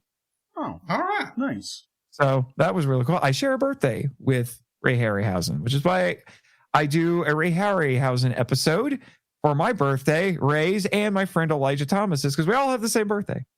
So he's a fellow Kaiju podcaster. Go listen to Kaiju Conversation. All right. Nice. And I'm also part of the writing staff and the stable of actors for Scyther Podcasts and their superhero audio dramas. You can hear me notoriously as my former roommate Rito on Power Rangers, the audio drama. Of all people, Deadpool on X-Men, the audio drama, although so far I've only ever been a post-credit gag. But I made such an impression, at least 2 or 3 people asked me to play Deadpool for their fan productions. Nice. Go figure. I'm not quite Ryan Reynolds, but apparently I'm getting up there. And then on Avengers, the audio drama, whenever they cross over with the Fantastic Four, I'm Johnny Storm, baby. So go give those a listen. And as I said, I'm also on the writing staff. I produced an episode for them, and I will be writing an upcoming episode of Power Rangers, the audio drama. Nice. Which is now Power Rangers Zeo, the audio drama. That's fair. They've gotten up to the Zeo era now. That's all the really important stuff, I would say. In that case, join us next week for Project Hail Mary. And in the meantime, this has been Drew. This is Jagan. And Nate. And Jimmy from NASA. And we'll catch you in the next frame. To follow Jacob and Drew's individual internet exploits, check out the Linktree links in the show notes. You can email us at thecellcastpodcast@gmail.com. Follow us on Twitter or X at @cast_cell. Follow our Facebook page, The Cellcast Podcast, and join our Facebook group, The Cell Nation, our YouTube channel, Cellcast, and our Rumble channel, The Cellcast Gaming.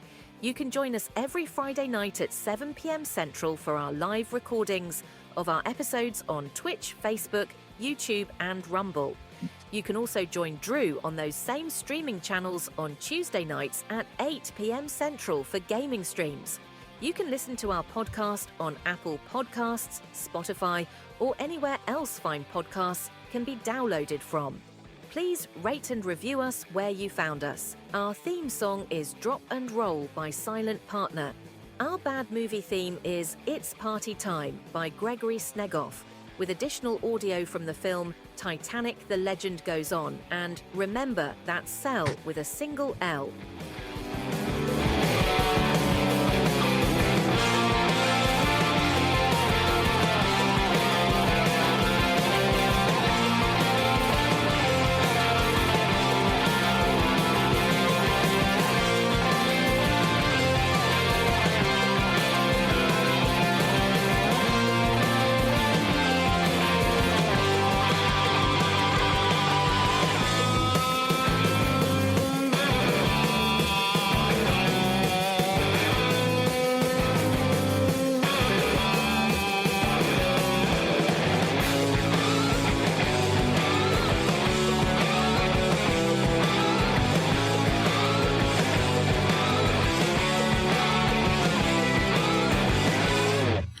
Cobra-lalalalala. That's all, folks. I was once a man who had diabetes. Cobra Commander was a man. I mean, he was a snake man. Or maybe he was just a snake. But he was still Cobra.